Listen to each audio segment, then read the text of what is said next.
잠깐 같이 기도 올리겠습니다.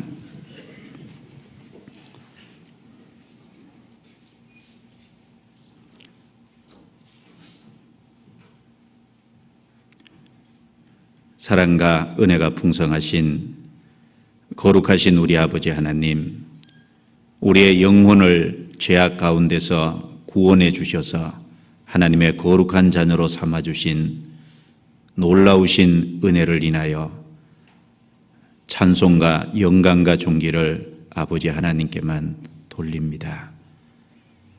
저희들 남은 생에 그리스도 안에서 변함없는 사랑으로 지켜주시고 도와주시는 것도 감사합니다. 썩지 않고 더럽지 않고 새하지 아니하는 소망을 바라보면서 남은 생에 주님 가신 길을 겸손함으로 따라가기를 참으로 원합니다. 주님께서 저희 마음을 더욱 붙잡아 주시고 저희 생각을 더욱 주관해 주시며 우리의 삶을 다스려 주셔서 하나님의 자녀로 부끄러움이 없이 살아갈 수 있도록 도와주시고 인도해 주옵소서. 오늘 주님께서 함께해 주셔서 마땅히 깨달아야 되고 알아야 될 말씀으로 우리의 심령에 채워주시고 성령께서 두루 역사하셔서 그 진리의 말씀을 더욱 우리의 심령에 이해하고 발견할 수 있도록 주관해 주시고 도와주옵소서.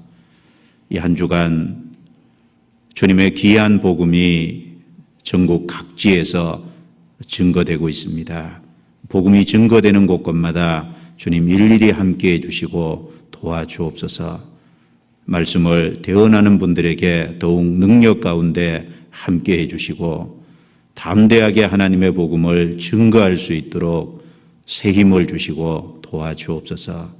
참석하고 있는 주님 보시기에 귀한 영혼들 이뤄지지 않도록 긍휼과 자비의 손길로 붙잡아 주시며 그 마음문을 열어서 주의 말씀을 깨달을 수 있도록 함께해 주시고 도와주옵소서.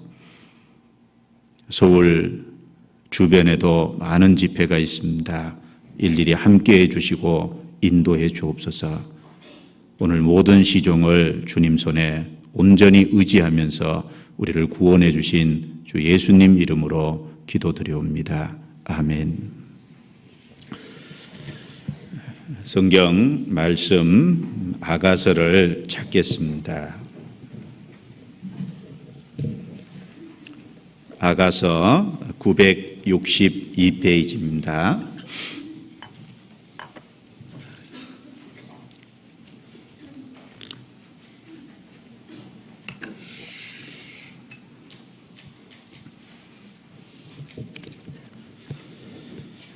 구약성경 962페이지 아가서 5장 9절입니다. 아가서 5장 9절부터 시작해서 16절까지 같이 읽도록 하겠습니다. 여자 중 극히 어여쁜 자야, 너의 사랑하는 자가 남의 사랑하는 자보다 나은 것이 무엇인가? 너의 사랑하는 자가 남의 사랑하는 자보다 나은 것이 무엇이기에 이같이 우리에게 부탁하는가? 나의 사랑하는 자는 희고도 붉어 만 사람에 뛰어난다. 머리는 정금 같고 머리털은 고불고불하고 까마귀같이 검구나. 눈은 시냇가의 비둘기 같은데 젖으로 씻은 듯하고 아름답게도 박혔구나. 뺨은 향기로운 꽃밭 같고 향기로운 풀 언덕가도 같고 입술은 백합화 같고 모략의 즙이 뚝뚝 떨어진다. 손은 항옥을 물린 황금 오리개 같고 몸은 아로새긴 상아에 청옥을 입힌 듯 하구나. 다리는 정금 받침에 세운 하반석 기둥 같고 형상은 레바논 같고 백향목처럼 보기 좋고 입은 심이 다니 그 전체가 사랑스럽구나. 예루살렘 여자들아, 이는 나의 사랑하는 자요 나의 친구일다. 안녕하세요. 이번 한 주간 집회가 전국적으로 많이 있습니다. 그리고 서울 지역에서도 집회가 이 시간 여러 군데서 진행되고 있습니다. 목사님께서는 진주에 내려가서 집회를 하고 계시고 홍 목사님은 구례에서 집회를 인도하고 계십니다. 서울에 봉천교구와 서울대 연합해서 서울대학교에서 우리 서 목사님께서 집회를 인도하고 계시고 송파 잠실은 오세일 목사님께서 집회를 하고 계십니다. 그리고 구로 지역은 최은호 전사님께서 집회를 인도하고 계시고 수지는 낮 집회인데 우리 이준석 전사님께서 집회를 인도하고 계십니다. 그리고 본당 소집회에도 대여섯 명 정도가 새로이 말씀을 참석해서 듣고 계신데 우리 박장수 전사님께서 집회를 인도하고 계십니다. 이 시간 같은 마음으로 기도하고 이번 한 주간 그 집회가 진행되는 곳곳에 기도로서 동참해주고 또 여건이 되면 참여함으로 관심을 가져주시기를 간절히 바랍니다. 자, 오늘은 이 아가서 이제 읽은 말씀 중에 10절에 보면 나의 사랑하는 자는 희고도 불고 많은 사람에 뛰어난다. 자, 나의 사랑하는 자는 희고도 불고 많은 사람에 뛰어난다. 이제 오늘 제목이 만 사람에 뛰어나신 그리스도라고 하는 제목으로 이 읽은 본문에 대해서 함께 생각을 해보려고 합니다. 우리 인생에 가장 소중한 분은 두말할 것도 없이 예수 그리스도입니다. 예수 그리스도는 만 사람에 뛰어나신 그리스도이심에 틀림이 없습니다. 이 본문 속에 그리스도가 어떤 면에서 그렇게 뛰어난지 더욱더 이제 조금은 난해한 표현 같지만 성경 전체에 비춰서 이 성경을 함께 생각해 보면서 그리스도의 우월성과 뛰어나심에 대해서 그리고 그로 말미암아 우리와 관계된 것에 대해서 함께 생각을 하려고 합니다. 이 본문을 같이 생각해 보기 전에 아가서에 대한 사전 지식이라고 할까요? 아가서에 대해서 조금 이제 먼저 몇 가지 이 아가서를 보고 읽는데 오늘 본문을 이해하는데 좀 도움될 수 있는 사전 지식에 대해서 몇 가지 말씀을 드리겠습니다. 원래 이 아가서 제목은 노래들 중에 노래라고 원래 히브리 원전의 제목이 노래들 중에 노래입니다. 노래들 중에 노래라는 건 많은 노래들이 있지만 그 중에 가장 뛰어난 노래다. 이제 그런 표현입니다. 우리 한글 번역에 아가서라고 제목이 붙어져 있는데 아름답고 정갈한 노래 이제 그런 뜻을 담고 있습니다. 그리고 이 아가서는 기자가 솔로몬입니다. 1장 1절에 보면 솔로몬의 아가라 기록한 사람이 솔로몬입니다. 솔로몬은 우리가 알다시피 하나님께 지혜를 구했고 하나님은 그 솔로몬에게 솔로몬 전에도 없고 후에도 없는 큰 지혜를 주셨습니다. 그래서 열왕기상 4장에 보면 하나님께서 솔로몬에게 지혜와 총명을 주셨는데 또 넓은 마음도 주시고 바닷가의 모래처럼 지혜를 주셔서 동방 모든 사람의 지혜 그리고 애굽의 모든 지혜보다 뛰어난지라라고 하는 표현이 있습니다. 그 솔로몬은 하나님께로부터 큰 지혜를 받았습니다. 솔로몬이 그 받은 지혜로 기록한 것이 있습니다.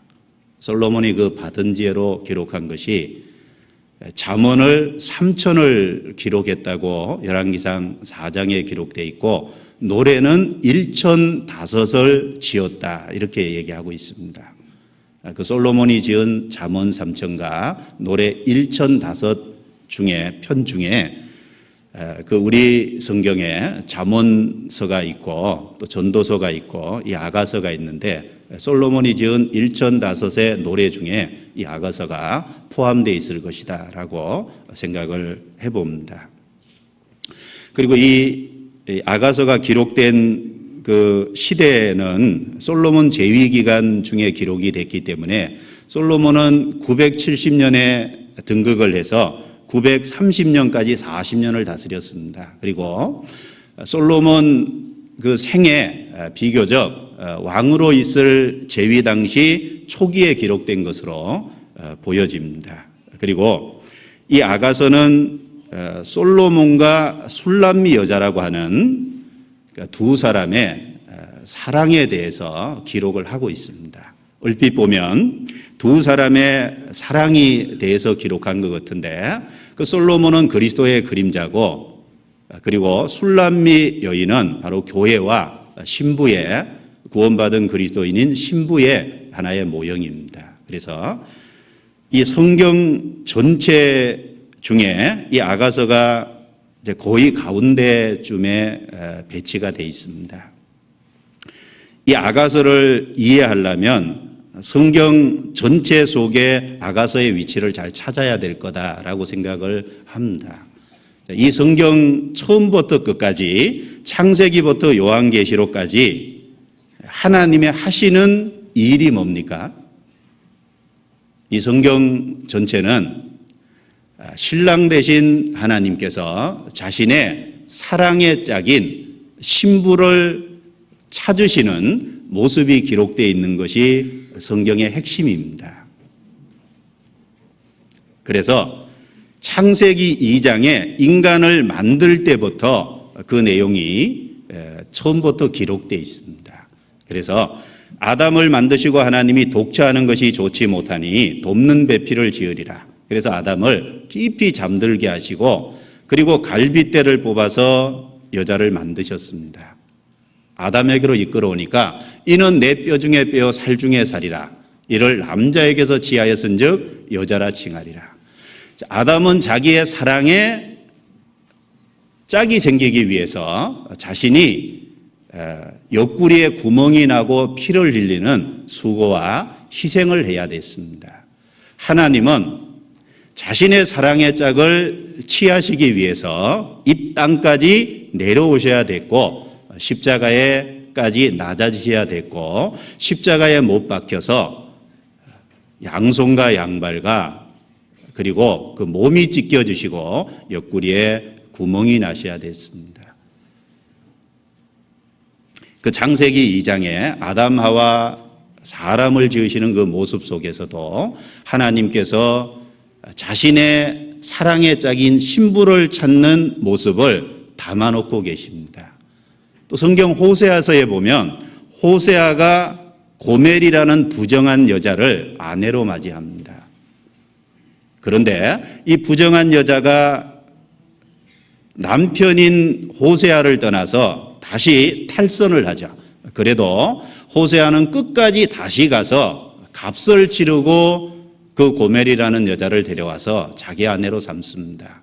그 호세아는 하나님의 모습이고 그 고멜이라는 부정한 여자의 모습은 사람의 모습입니다. 우리 자신은 이 땅에 태어나서 하나님을 떠나서 멀리 갔습니다. 그런데 하나님께서 값을 주고 다시 자기의 사랑의 짝으로 삼으신 겁니다. 그 호세아서를 통해서도 자기 사랑의 짝을 찾으시는 하나님의 모습이 거기에 담겨 있는 겁니다. 그래서 호세아서에 보면 내가 내게 장가들어 영원히 살되 의와 공변됨과 은총과 긍휼히 여김으로 장가들며 내게 진실함으로 장가들리니 내가 여호와를 알리라. 이런 표현이 있습니다. 거기 하나님께서 남편이고 그 부정한 고멜이라는 여자는 우리 자신의 모습을 나타내고 있는 겁니다. 그래서 그 성경 전체의 내용이 이제 자신의 사랑을 짝을 찾는 그 하나님의 남편 대신 그리스도의 모습을 성경이 담아내고 있고, 아가서는 그 내용을 가장 잘 묘사하고 우리에게 잘 보여주는 내용이다라는 겁니다. 이 솔로몬은 그리스도의 그림자고, 술람 여인은 교회와 구원받은 성도의 그림자입니다. 이 아가서를 다시 축약을 해서 잘 표현해 놓은 시편의 장이 있는데, 시편 45편 찾아보겠습니다. 시편 45편. 오늘 본문은 접어놓으시고 시편 45편입니다.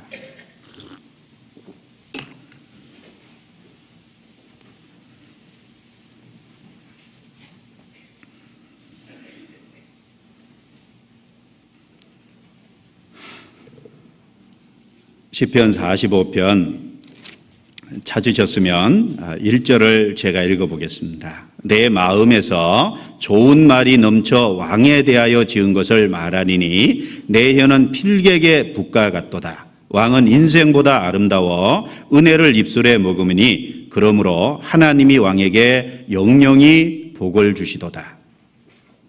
능한 자여 칼을 허리에 차고 왕의 영화와 위엄을 입으소서. 이제 6절입니다.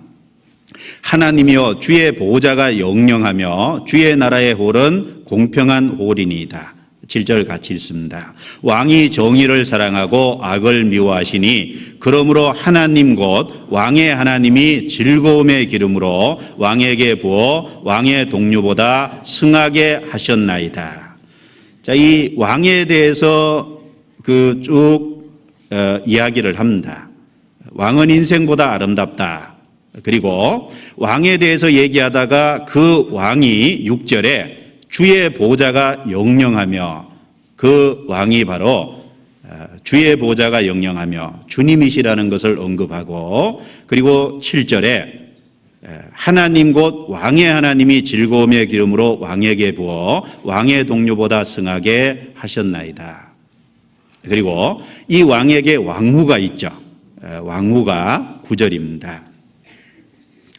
왕의 기비 중에는 열왕의 딸이 있으며 왕후는 오빌의 금으로 꾸미고 왕의 우편에 서도다. 딸이여 듣고 생각하고 귀를 기울일지어다. 내 백성과 아비 집을 잊어버릴지어다. 그리하면 왕의 너의 아름다움을 사모하실지라. 저는 너의 주시니 너는 저를 경배할지어다.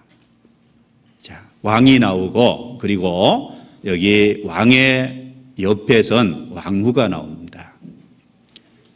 솔로몬은 왕이었죠.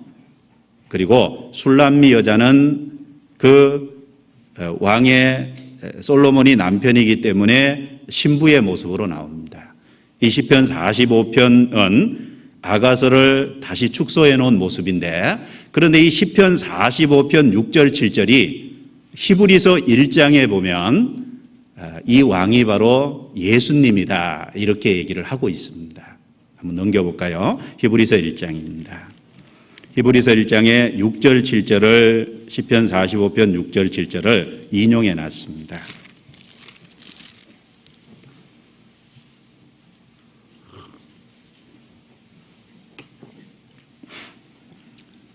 히브리서 1장 8절부터 9절까지 같이 한번 읽겠습니다.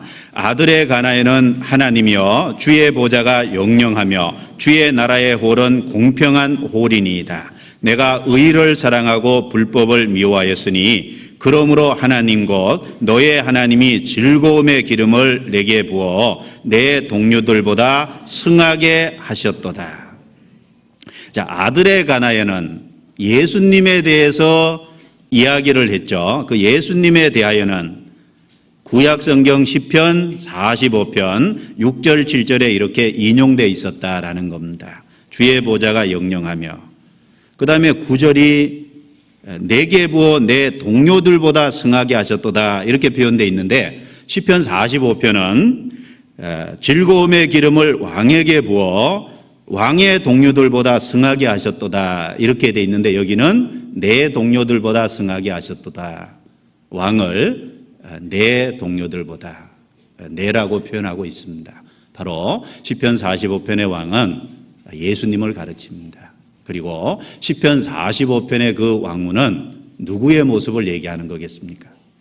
바로 구원받은 그리스도인들의 모습이고 교회의 모습입니다. 바로 아가서는 솔로몬이라는 왕은 만왕의 왕 되신 그리스도의 모습이고 그 신부된 술람미 여인은 바로 구원받은 우리의 모습이고 바로 교회의 모습이다라는 걸 더욱더 바르게 가르쳐주는 장이 시편 45편의 내용이다라고 생각해 볼 수 있습니다.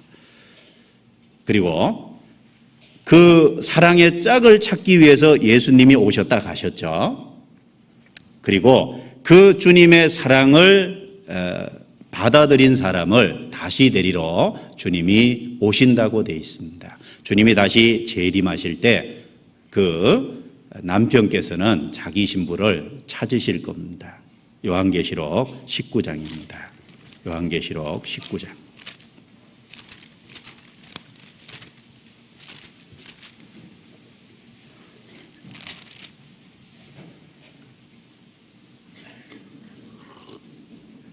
요한계시록 19장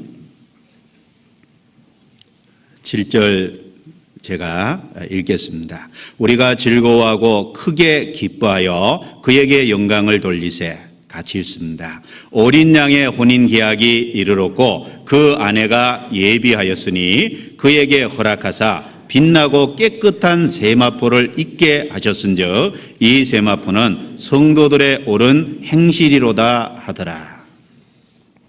혼인 계약이 이르렀다. 자, 깨끗하고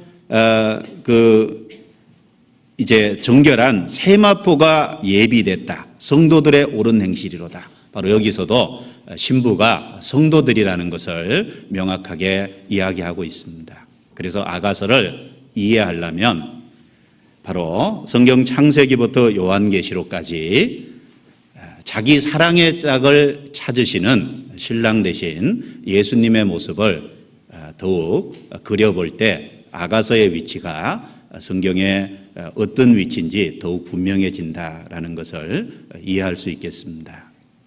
그런데 아가서를 읽다 보면 신체의 은밀한 부분이 세세하게 표현되어 있어요. 그래서 그 신체의 은밀한 부분이 세세하게 표현되어 있기 때문에 그것을 잘못 오용하면 육신의 정욕적인 것으로 사용을 하거나 하나의 흥미거리로 읽게 될까 봐 이스라엘에서는 유대인들이 30세가 되기 이전에는 아가서를 읽는 걸 금지했다. 이렇게 전해져 내려옵니다. 신체의 은밀한 부분을 세세하게 표현한 것은 바로 그리스도와 구원받은 성도들 간의 연합과 친밀함을 더욱 나타내고자 한 겁니다. 사실 자기의 그 벗은 몸을 보여줄 수 있는 유일한 사람이 자기 이제 가정에 있는 아내와 남편의 사이일 겁니다. 그리스도와 교회, 구원받은 그 성도들과의 친밀함과 연합의 모습을 더욱 아가서를 통해서 자세하게 표현해 주고 있습니다. 우리도 구원받고 신앙이 어리면 그 아가서를 이해하기가 참 어려울 거라고 생각합니다. 유대인들이 그것을 30세가 되기 전까지 읽는 것을 금했다라는 그 표현을 통해서 신앙이 성숙하고 성장하지 못하면 그 아가서를 이해하는데 참 어려울 거다라는 생각을 합니다.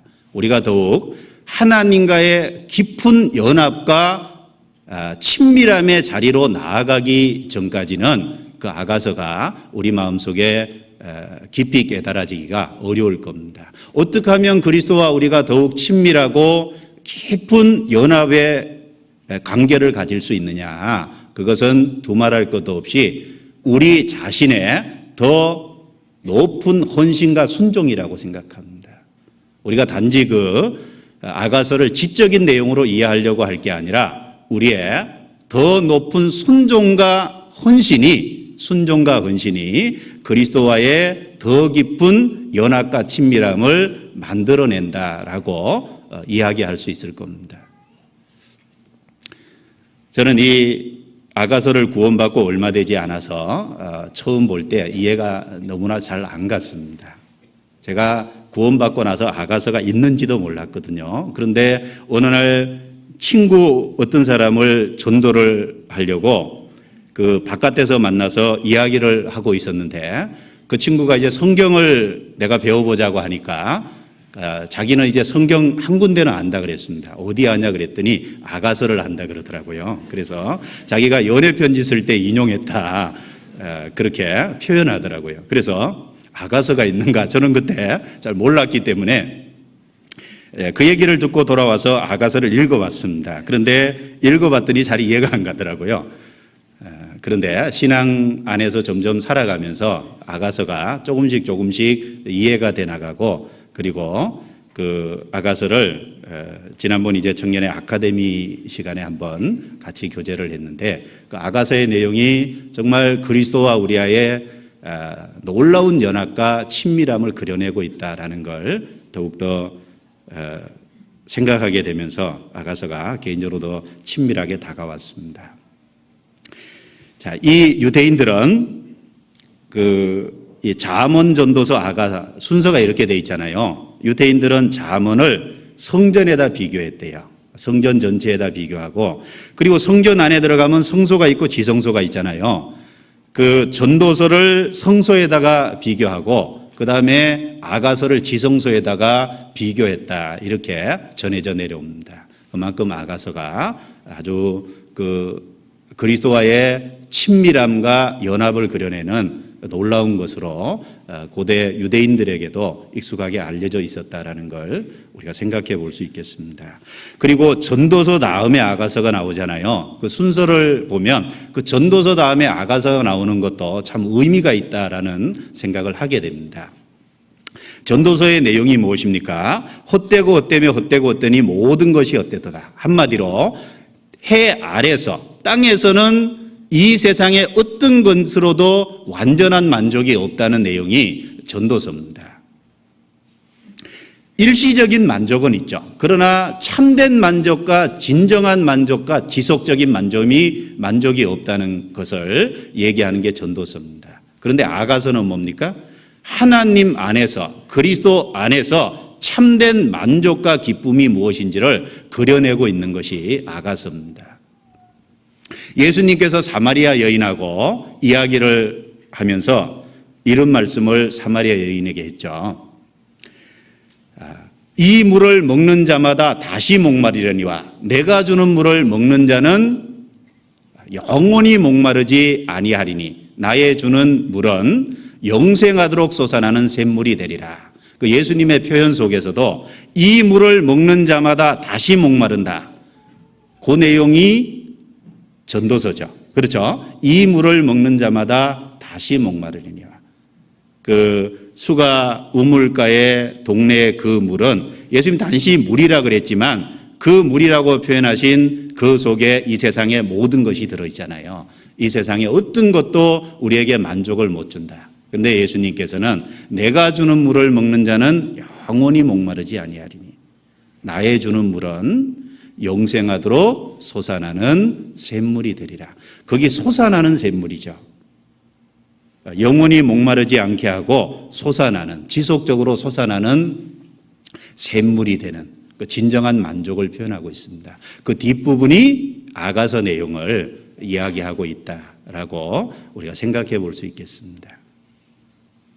그리고 이 아가서를 읽다 보면 처음부터 끝까지 읽어나는데 너무너무 헷갈려요. 처음 읽을 때. 왜 헷갈리냐면 이게 술람미 여자가 말하는 건지 솔로몬이 말하는 건지 아니면 예루살렘 여인들이 말하는 건지. 사실 말하는 사람은 셋밖에 없거든요. 그러니까 솔로몬이 말하는 것과 술람미 여자가 말하는 것과 예루살렘 여자들 등장인물이 셋밖에 없습니다. 그래서 말하는 주체가 셋밖에 없는데도 읽어나가면 막 끊임없이 헷갈려 버려요. 누가 표현한 건지. 그런데 이 아가서 내용을 조금만 이해하면 그 말하는 화자가 누군지 금방 생각할 수 있습니다. 그래서 이제 아가서 1장 넘겨보겠습니다. 아가서 1장.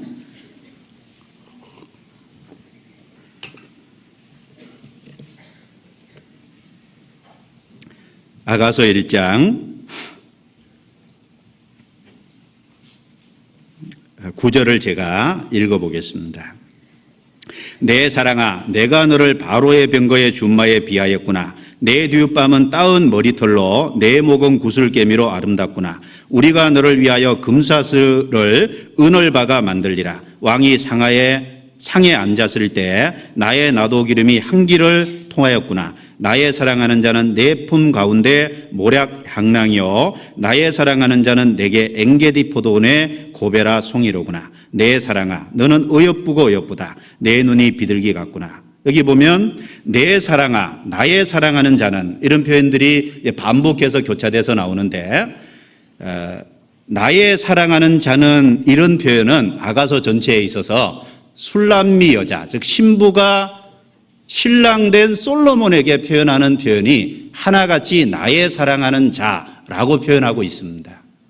그래서 나의 사랑하는 자야 이렇게 표현하는 곳이 나오면 신부가 신랑에게 하는 얘기구나 이렇게 이해하시면 되고, 내 사랑아 이렇게 표현하는 대목이 나오면 이것은 신랑이 신부에게 얘기하는 거구나 이렇게 이해하시면, 그렇게 구분하고 처음부터까지 읽어나가면 별로 헷갈리지 않습니다.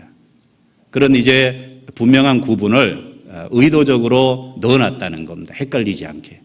그리고 예루살렘 여자들은 주로 신부에 대해서만 표현하고 있는데, 예루살렘 여자들이 신부에 대해서 표현하는 것은 여인 중에 어여쁜 자라는 호칭이라든지 술람미 여인, 왕의 신부, 귀한 자의 딸, 이런 표현이 나오면 이것은 예루살렘 여자들이 신부에 대한 표현을 하는 거구나라는 걸 염두에 두고 보시면 화자가 누군지 비교적 덜 헷갈립니다. 그리고 이 아가서는 8장까지 있는데 하나의 스토리가 있는, 진행이 있는 하나의 극시라고 할 수 있습니다. 약 6막으로 구성된 하나의 줄거리가 있는 극시입니다. 그리고 이제 그 중에 2막하고 4막 부분에 가면, 2막이 이제 3장인데 2막 부분에 가면 이제 신랑과 신부의 관계가 잠깐 깨어지는 내용이 나와요. 그러니까 신부의 세속을 사랑하는 마음 때문에 아까 시편 45편에 보면 왕후에게 내 아비 집을 잊어버릴지어다. 그러면 왕이 너를 사랑할 것이다, 사모할 것이다 라는 표현이 나오는데, 구원을 받은 사람은 당연히 주님을 사랑하고 세상을 잊어버려야 될 겁니다. 세상을 잊어버린다는 게 세상을 떠난다는 표현보다는 세상에 살지만 정말 그리스도로 만족하고 이 세상에서 만족을 취하고자 하는 마음이 없어야 될 겁니다. 요한일서 2장에 보면 이 세상에 있는 모든 것이 육신의 정욕과 안목의 정욕과 이생의 자랑이니 다 아버지께로 쫓아온 것이 아니요 그랬습니다. 그런데 이 신부가 3장에 보면 그게 이제 2막인데, 세속을 사랑하는 마음 때문에 신랑하고의 관계가 잠깐 금이 갑니다. 그러다가 다시 회복이 돼서 3장 후반부에 결혼식을 올리는 장면이 나오죠. 그리고 이제 회복이 됐는데 3막을 거쳐서 5장에 가면, 5장 2절부터가 4막인데 4막에 가면 다시 깨어져요. 신랑과 신부의 관계에 다시 금이 갑니다. 2막에서는 세속을 사랑하는 마음 때문에 연합과 친밀함이 깨어졌다면 4막에서는 이제 안일함과 나태함과 게으름 때문에 그 사랑에 금이 갑니다. 연합과 친밀함이 금이 갑니다. 그래서 이 5장 넘겨서 5장 2절을 보겠습니다. 5장 2절.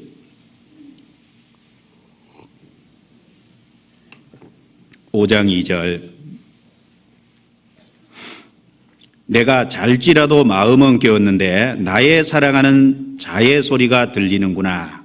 문을 두드려 이르기를 나의 누이 나의 사랑 나의 비둘기 나의 완전한 자야 문 열어다고 내 머리에는 이슬이 내 머리털에는 밤이슬이 가득하였다 하는구나. 여기 보면 신랑이 정말 신부를 만나기 위해서 밤이슬을 불구하고 신부를 찾아옵니다. 그런데 신부는 옷을 벗고 잠자리에 들었어요. 그래서 그 신랑의 목소리를 듣고도 일어날 줄 모릅니다. 일어날까 말까 갈등하고 있습니다. 그런데 그 갈등하지 못하는 게 즉각적으로 순종하지 못하는 거죠. 신랑이 부르고 신랑이 찾아왔음에도 불구하고 즉각적으로 순종하지 못하고 이미 잠자리에 들었기 때문에 일어날 수 없다고 하는 갈등을 겪게 됩니다. 그런데 마음을 뉘우치고 일어나 보니까 그리고 문을 여니까 이미 신랑이 사라지고 없습니다. 즉각적인 순종을 하지 못함으로. 그게 이제 결국 안일함과 나태함과 게으름이죠. 그 게으름 때문에 신랑과의 관계에 금이 갑니다. 그래 신랑이 없어진 것을 비로소 확인하고서야 신랑을 찾아 헤매기 시작합니다. 그래서 8절에 보면 예루살렘 여자들아 너희에게 내가 부탁한다. 너희가 나의 사랑하는 자를 만나거든 내가 사랑함으로 병이 났다고 하려무나. 그래서 그 찾아 헤매는 동안에 예루살렘 여인들을 만나서 그 사랑하는 자를 찾으면 얘기해 달라고 내가 사랑하는 자 때문에 병이 났다. 그래서 안일함과 나태함과 게으름 때문에 그 연합과 친밀함이 깨어지는 이런 모습은 우리 삶 속에서 많이 경험한다고 생각돼요. 어때요? 구원받고 나서 처음에는 세속적인 마음 때문에 그 하나님과의 친밀함과 연합이 깨어질 때가 있어요. 구원을 받아서도 자꾸 세상적인 것을 추구하고 따라가려고 하는 우리의 본성이 자리 잡고 있기 때문에 그런 것이 이제 그리스도와의 연합과 친밀함을 방해하는 것이 됩니다. 그런데 신앙이 좀 성장하고 신앙이 자라면 이제 세속적인 것 때문에 친밀함이 깨어진다기보다는 나태함과 안일함과 교만함이 생긴다고 생각합니다. 신앙이 점점 자라가면서 이제는 교제 가운데도 늘 있고 어떤 모임 가운데도 늘 있고 말씀 가운데도 늘 있는 것 같은데 나도 모르게 점점 영적인 감각이 둔해지고 자기도 모르게 안일해져 가고 나태해져 가고 게을러져 갑니다. 그 안일함과 나태함과 게으름 때문에 즉각적인 순종이 되지 못하죠. 무딤 감각을 갖고 있습니다. 그로 말미암아 더 하나님과의 연합과 친밀한 자리로 진보된 신앙이 되어야 됨에도 불구하고 하나님과 친밀함과 연합에 금이 갑니다. 그 금이 갔다는 걸 알고 여기 신부가 신랑을 찾아 헤매는 것처럼 다시 그 주님을 마음에 가까이 하기 위해서 애쓰는 우리의 모습을 신앙의 삶 속에서 우리가 발견하는 그런 모습들이 많습니다. 그리고 결국에는 회복이 됩니다. 회복이 되고 그리고 나중에 그 이제 신랑의 동산에서 정말 그 기쁨으로 봉사하는 그런 내용이 이제 5막 6막으로 넘어가면 이제 나옵니다. 우리가 오늘 배우고자 하는 그 내용은 4막의 부분인데 사막의 안일함과 게으름과 나태함 때문에 연합과 친밀함이 잠시 깨어진 자리에서 다시 그리스도와 연합과 친밀한 자리로 나아가는 이제 그런 부분을 우리가 함께 오늘 상고해 보기를 원합니다. 이스라엘 백성들이 요단강을 건너서 첫 번째 성인 여리고성을 함락했죠. 그리고 두 번째 성인 아이성에서는 패배를 했어요. 그렇죠? 여리고성에서 큰 승리를 거뒀는데 두 번째 아이성에는 엄청난 패배를 한 겁니다. 그게 아간의 범죄라고 하는 것이 중간에 있었습니다. 그 범죄 때문에 패배를 겪습니다. 다윗은 골리앗과 싸워서 이겼죠. 사울에게 쫓겨다니면서 결국은 나중에 승리하고 왕이 됩니다. 그런데 왕으로서의 삶 가운데 게으름과 나태함과 안일함 때문에 나중에 큰 범죄를 행하게 되고, 그리고 하나님과의 친밀함과 연합이 중간에 깨지고 금이 가는 모습을 우리가 볼 수 있습니다. 우리의 삶 속에 신앙이 오래됐다고 해서 정말 게으르고 나태하고 교만한 마음을 먹고 끊임없이 하나님께 나아가지 않는다면 우리 자신의 모습이 그렇게 될 겁니다. 그 연합과 친교에 금이 가고, 그로 말미암아 심령의 공고함이 생기고 영적인 영혼의 메마름이 더욱 생길 거다라는 생각을 하게 됩니다. 자, 오늘 9절부터 16절까지의 말씀을 함께 상고해 보겠습니다. 9절, 아가서 5장 9절입니다. 같이 9절만 읽어보겠습니다. 여자 중 극히 어여쁜 자야, 너의 사랑하는 자가 남의 사랑하는 자보다 나은 것이 무엇인가? 너의 사랑하는 자가 남의 사랑하는 자보다 나은 것이 무엇이기에 이같이 우리에게 부탁하는가? 이 구절은 예루살렘 여인들이 술람미 여인을 통해서 이야기하는 내용입니다. 여기 보면 우리가 이제 하나하나 교훈을 이 시간 받아보기를 원합니다. 여자 중 극히 어여쁜 자야. 이 예루살렘 여인들은 신랑이 누군지는 잘 모릅니다. 그런데 그 신부는 자기들이 접하고 있기 때문에 그 신부의 아름다움은 보고 있는 겁니다. 여자 중, 여인 중 극히 어여쁜 자야. 그냥 어여쁘다는 게 아니라 극히 어여쁜 자야라는 표현을 쓰고 있습니다. 자, 우리의 신앙생활 속에 구원을 받지 않은 사람은 그리스도가 누군지 모르죠. 그런데 그리스도의 생명을 소유한 그리스도인은 삶 속에 접하고 산다는 겁니다. 그리스도는 모르지만 그리스도의 생명을 소유한 그리스도의 형상을 닮아가는 그리스도인들은 삶 속에 접하고 삽니다. 예루살렘 여자들이 신랑은 모르지만 신부의 아름다움은 보고 노래하고 있는 것처럼, 마땅히 구원받은 사람은 구원받지 않은 사람에게 우리의 삶을 통해서 그리스도의 형상을 닮아가는 것을 마땅히 외부로 드러내고 다른 사람이 그 아름다움을 볼 수 있게 나타내는 삶을 사는 것이 마땅하다라고 생각합니다. 여인 중에 극히 어여쁜 자야. 고린도후서 2장에 보면 우리는 망하는 자들에게나 구원 얻는 자들에게나 하나님 앞에서 그리스도의 향기니 이 사람에게는 사망으로 쫓아 사망에 이르는 냄새요 저 사람에게는 생명으로 쫓아 생명에 이르는 냄새라 라고 했습니다. 하나님 앞에 망하는 사람에게나 구원 얻는 사람에게나 그리스도의 향기라 그랬죠. 그리스도의 향기입니다. 우리가 접촉하는 불신자들, 그 불신자들이 우리를 보면서 우리의 삶에서 그리스도의 향기를 볼 수 있어야 되겠죠. 그리스도의 생명이 있다면 그리스도의 변화된 그 형상을 닮아가는 삶의 실제적인 향기를 볼 수 있어야 될 겁니다. 고린도후서 3장에는 뭐라 했습니까?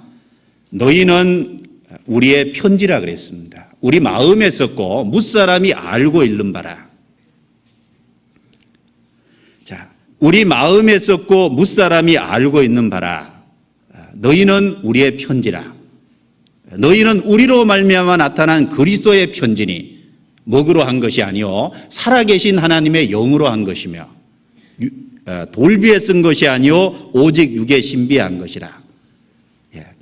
바울 사도나 그 동역자들의 마음에만 써져 있는 것이 아니라 우리는 그리스도의 편지라 그랬습니다. 무사람이 알고 읽는다 그랬죠?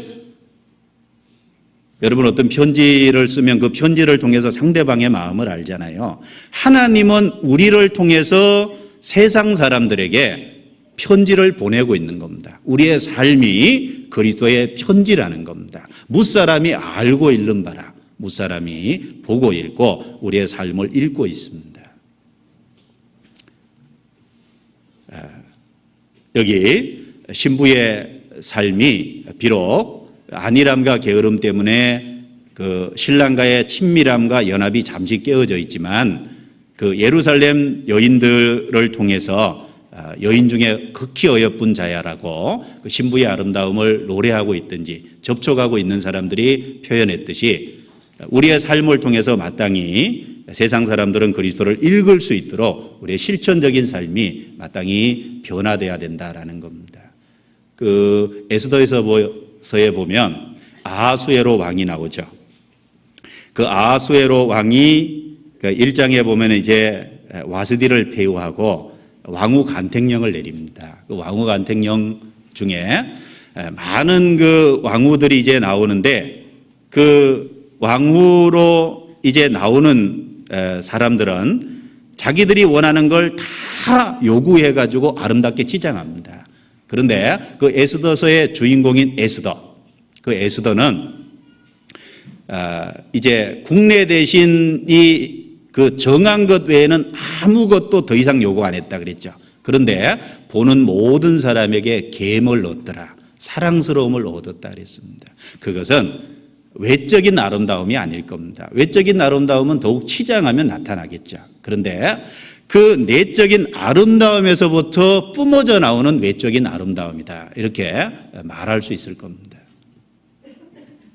여인 중에 극히 어여쁜 자야. 정말 그 믿지 않는 사람으로 인해서 그 그리스도의 향기와 그리스도의 편지의 역할을 할 수 있는 것이 마땅히 돼야 되겠습니다.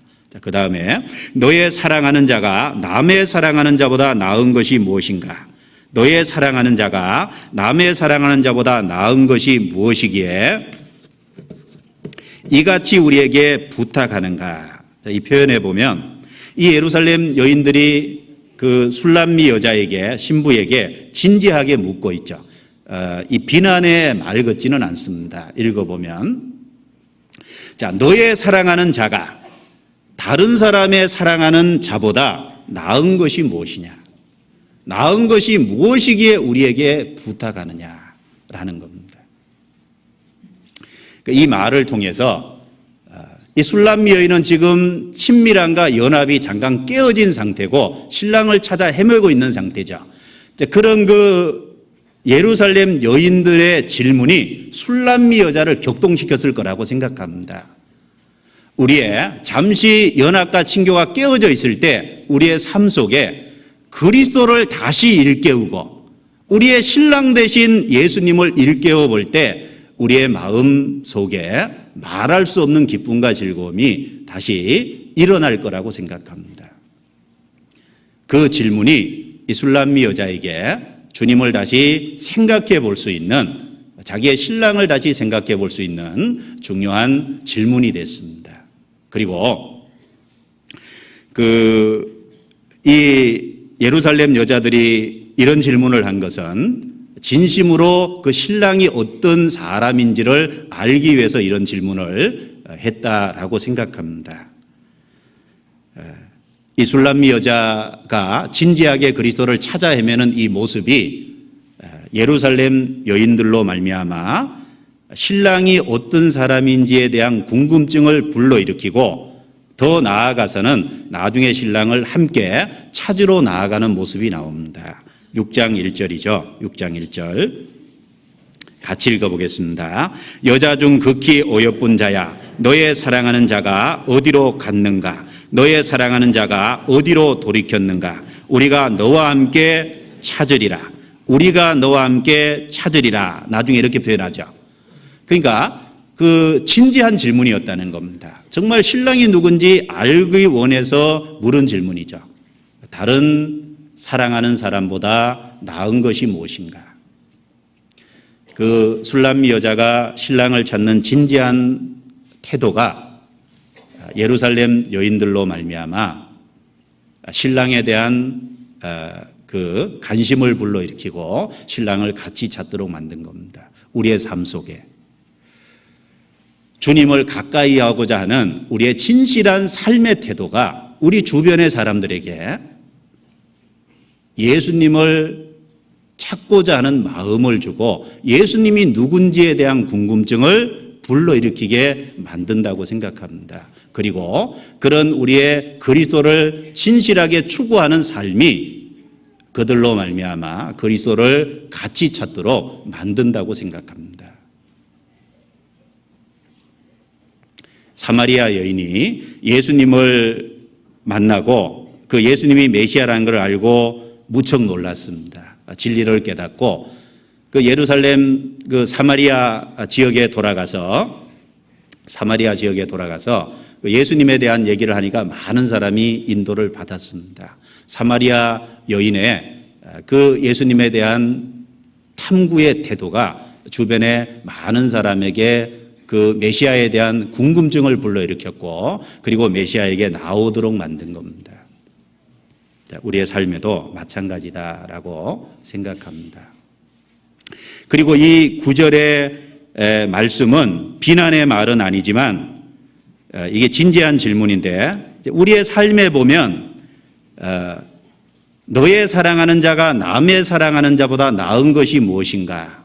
나은 것이 무엇이기 때문에 무엇이기에 우리에게 부탁하는가라는 표현대로 우리의 삶에 우리가 그리스도를 진지하게 추구하고 찾아가고 가까이하고 하는 삶의 태도로 말미암아 주변의 사람들에게 비난받을 때도 많이 있다고 생각합니다.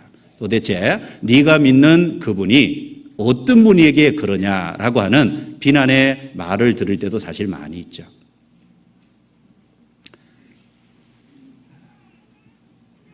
예수 그리스도를 믿고 예수 그리스도 때문에 가정에 분란이 일어납니다. 그럴 적에 주변의 사람들이 얘기하죠. 예수 그리스도가 누구에게 그 가정의 분란을 그렇도록 일으키냐. 네 삶에 예수 그리스도가 얼마나 중요한데 그 부모의 반대에도 불구하고 남편의 반대에도 불구하고 너 그렇게 꼭 해야 되겠냐. 이런 그 이야기를 들을 때가 있을 겁니다. 네 삶에 예수 그리스도가 얼마나 중요하게 네 일을 제쳐놓고 그렇게 예수 그리스도에 대해서 열심히냐. 우리가 때로는 세상 일에 열심히 하지만 때로는 정말 중요한 일이 있을 때는 그걸 밀어놓고 그리스도를 위한 일을 먼저 하게 될 때가 사실 많이 있잖아요. 그런 삶의 태도가 주변 사람들에게 그 정말 비난을 받을 때도 있습니다. 세상 사람들은 재물을 사랑하고 스포츠를 사랑하고 오락을 사랑하고 그리고 큰 집을 사랑하고 좋은 자동차를 사랑하고 그렇습니다.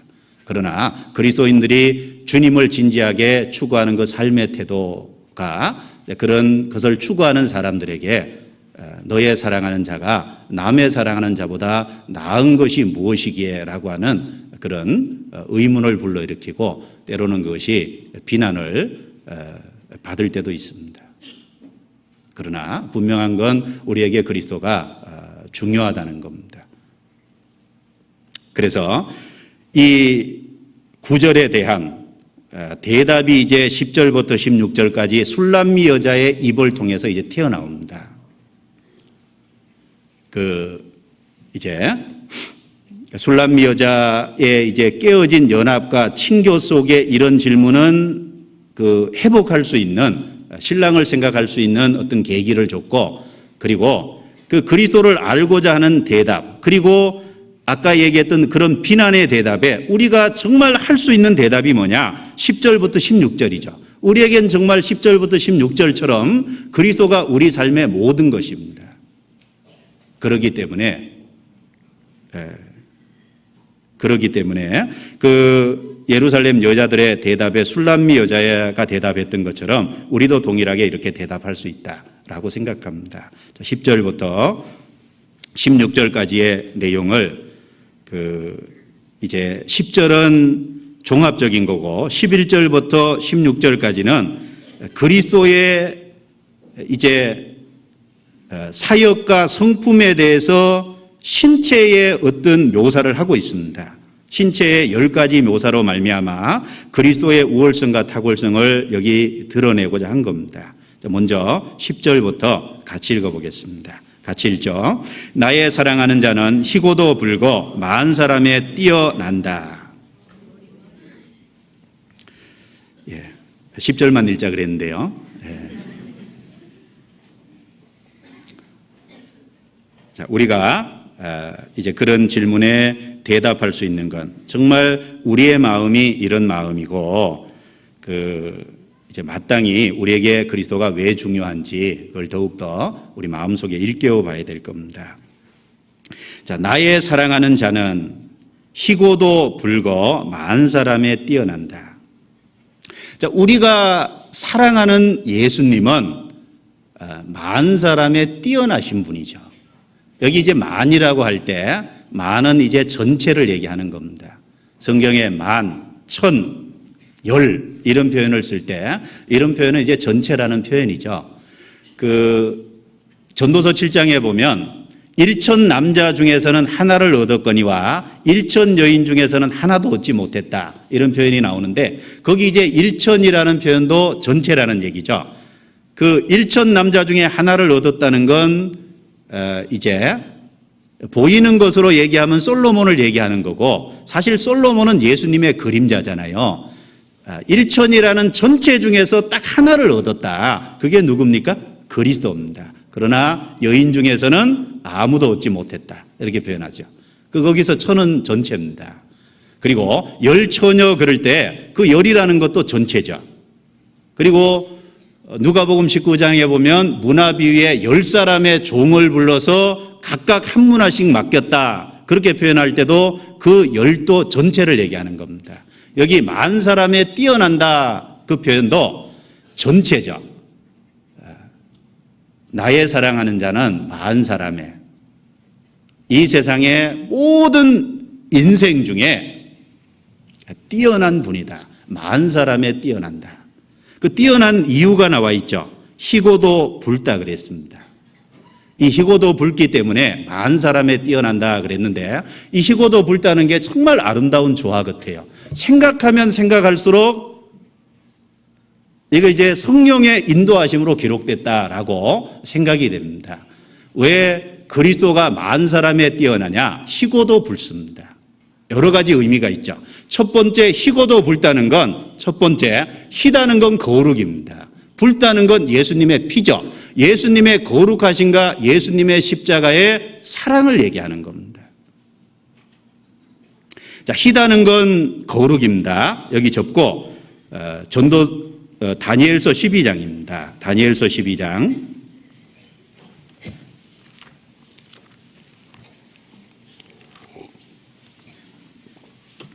다니엘서 12장.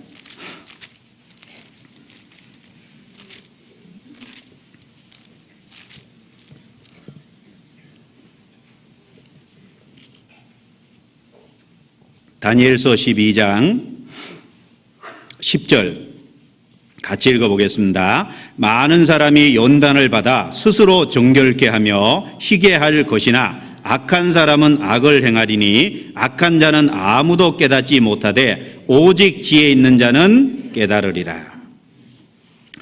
그러니까 많은 사람이 연단을 받아 스스로 정결케 하며 희게 할 것이나 그러니까 정결케 하는 깨끗하게 되는 게 희게 할 것이나 깨끗한 것이 흰 거죠. 예수님은 죄가 없으신 분입니다. 그에게는 죄가 없으시니라. 예수님이 죄 없으시다는 건 예수님 자신이 얘기했죠. 누구든지 나를 죄로 책잡아봐라. 예수님은 죄가 없는 흠 없으신 거룩하신 분입니다. 예수님 자신만 증거한 게 아니죠. 예수님을 재판했던 빌라도도 뭐라 그랬습니까? 죄 없는 자를 왜 죽이려 하느냐. 빌라도도 예수님 죄 없다는 거 알았습니다. 예수님을 팔아넘겼던 가룟 유다조차도 예수님 죄 없다는 거 알았죠. 나중에 예수님 팔고 양심의 가책에 너무너무 시달려서 은 30을 갖다 대제상 애들에게 던지면서 죄 없는 자를 내가 팔았도다. 가룟 유다의 고백입니다. 그리고 예수님 십자가에 죽을 때 밑에 로마 군인 중에 백부장이 있었습니다. 백부장이 예수님 죽으시는 모습을 다 지켜봤죠. 그리고 나중에 한 말이 뭡니까? 누가복음 23장에 보면 그는 진실로 의인이었도다. 그렇게 표현합니다. 예수님의 죽음을 지켜봤던 백부장조차도 로마 100명의 군세를 통솔하는 그 장군조차도 예수님을 의인이라고 얘기했습니다. 예수님은 삶으로서 흠없으시다는 걸 입증하셨습니다. 흰 겁니다. 베드로전서 1장입니다. 베드로전서 1장.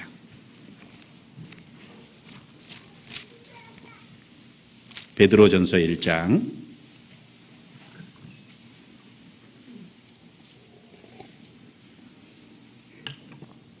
베드로전서 1장 19절 같이 읽어보겠습니다. 오직 흠없고 점없는 어린 양 같은 그리스도의 보배로운 피로 한 것이니라. 오직 흠없고 점없는 흰 거죠. 어린 양 같은 그리스도의 보배로운 피로 한 것이니라. 보배로운 피, 이것은 붉은 겁니다. 바로 희고도 붉다는 건 예수님의 거룩하심과 예수님의 십자가에 흘린 보혈, 십자가의 사랑을 얘기하는 겁니다. 희고도 붉다는 건 두 번째로 예수님의 신성과 인성을 얘기하는 겁니다. 예수님이 그 변화산상에 올라가서 변화되셨습니다. 거기 베드로, 야고보, 요한이 있었는데 마가복음 9장에 보면 변화될 때 옷에 강체가 나며 빨래하는 자들이 그렇게 희게 할 수 없을 정도로 옷이 휘어졌더라 그랬습니다. 그 변화상에서 변화하신 예수님의 모습은 재림하시는 예수님의 모습이죠. 신성을 얘기하는 겁니다. 그 다음에 예수님이 희고도 붉다 그랬잖아요. 그래서 옷이 휘어졌더라. 신성을 얘기하죠. 재림하시는 예수님의 모습의 강경에서 흰 것은 신성을 얘기합니다. 그리고 붉다는 건 뭡니까? 인성을 얘기합니다. 여러분, 아담이라는 뜻이 사람이라는 뜻인 동시에 그 아담이라는 단어의 뜻 자체가요, 그 붉은 것이라는, 붉은 흙이라는 뜻을 갖고 있습니다. 붉은 흙. 그래서 고린도전서 15장에 보면 첫사람 아담은 산영이 되었다 한가 같이 마지막 아담은 살려주는 영이 되었나니, 예수님을 마지막 아담이라 그랬습니다. 그 마지막 아담인 예수님 육체를 입으셨습니다. 아담이라는 뜻이 붉은 흙이라는 뜻이죠. 바로 예수님의 인성을 얘기합니다. 희고, 신성, 붉고 예수님의 인성입니다. 동시에 희고도 붉다는 건 예수님의 은혜와 공의를 얘기합니다. 한쪽에서는 예수님의 사랑과 공의를 얘기하고 있습니다. 왜 흰 것이 사랑입니까?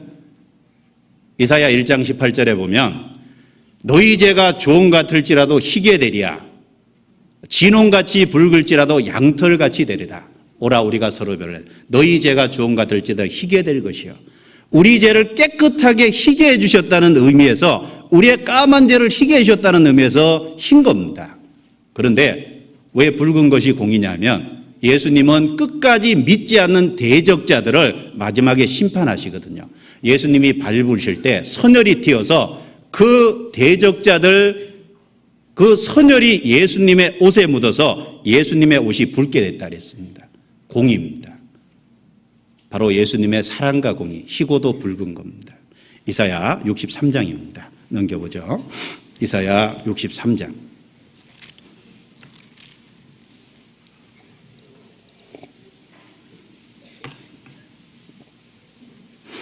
이사야 63장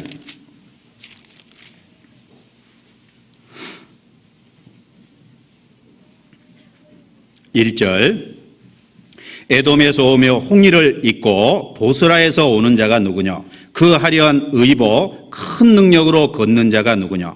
그는 내니 의를 말하는 자여 구원하기에 능한 자니라. 어찌하여 내 의복이 붉으며 내 옷이 포도즙 틀을 바른 자 같으냐? 만민 중에 나와 함께한 자가 없이 내가 홀로 포도즙주를 밟았는데 내가 노함을 인하여 무리를 밟았고 분함을 인하여 짓밟았으므로 같이 읽습니다. 그들의 선열이 내 옷에 띄어 내 의복을 다 더럽혔음이니. 자, 옷이 왜 불냐? 끝까지 대적하고 복음을 믿지 않는 대적자들을 하나님의 진노로 심판하시죠. 그 심판하실 때 하나님이 짓밟으시니까, 그 진노로 인해서 짓밟으시니까 그 선열이 튀어서 옷이 붉게 됐다라고 얘기하고 있습니다. 받아들이는 자기 백성의 죄를 깨끗하게 해줬다라는 의미에서는 힘다. 그런데 끝까지 믿지 않는 대적자들을 짓밟아서 심판을 행하시는 그 그리스도는 붉은 겁니다. 그래서 희고도 붉다라는 그 표현 속에서 놀라운 조화로운 모습을 우리가 볼 수 있습니다. 주님은 희고도 붉은 분입니다. 그렇기 때문에 만사람에 뛰어나다라고 얘기한 거죠. 아가서 넘겨보겠습니다. 본문으로 돌아가겠습니다.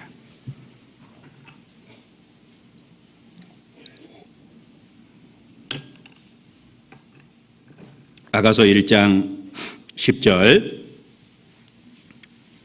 이 술람미 여인의 고백은 예수님이 신랑이 만사람에 뛰어난 이유를 분명히 제시하고 있죠. 10절 다시 한번 읽어보겠습니다.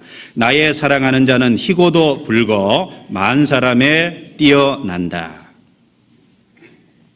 예, 거룩하심과 그분의 십자가의 놀라운 사랑, 그분의 신성과 인성, 그리고 동시에 그분의 십자가의 사랑과 그분의 대적자들을 향한 심판과 공의, 희고도 붉습니다. 그렇기 때문에 만사람에 뛰어나다.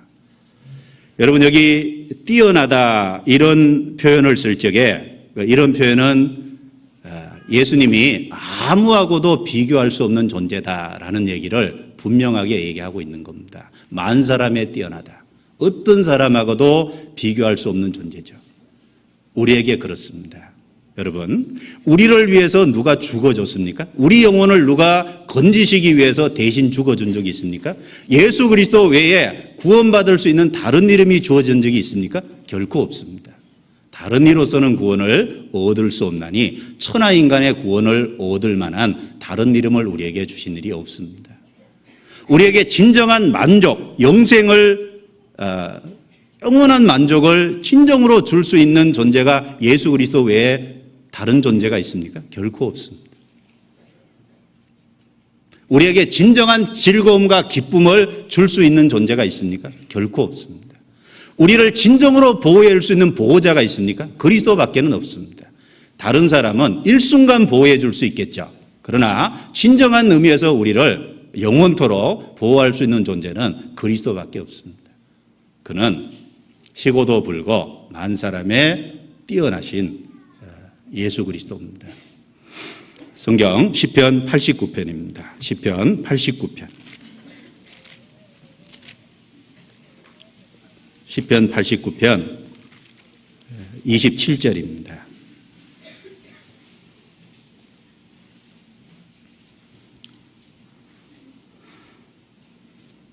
같이 읽어보겠습니다. 내가 또 저로 장자를 삼고 세계 열왕의 의뜸이 되게 하며. 자, 그리스도로 장자를 삼고 세계 열왕의 으뜸이 되게 하며 만사람에 뛰어난다 그랬죠. 빌립보서 2장입니다. 넘겨보죠. 빌립보서 2장.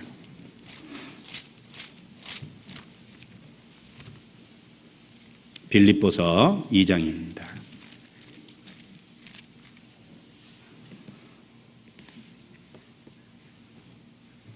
2장 8절을 제가 읽습니다. 사람의 모양으로 나타나셨음에 자기를 낮추시고 죽기까지 복종하셨으니 곧 십자가에 죽으심이라. 9절 10절 같이 읽습니다. 이러므로 하나님이 그를 지극히 높여 모든 이름 위에 뛰어난 이름을 주사 하늘에 있는 자들과 땅에 있는 자들과 땅 아래에 있는 자들로 모든 무릎을 예수의 이름에 꿇게 하시고 모든 입으로 예수 그리스도를 주라 시인하여 하나님 아버지께 영광을 돌리게 하셨느니라. 여기 이제 그를 지극히 높여, 그리스도를 지극히 높여 모든 이름 위에 뛰어난 이름을 주사, 모든 이름 위에 뛰어난 이름을 받으신 분이 예수님입니다.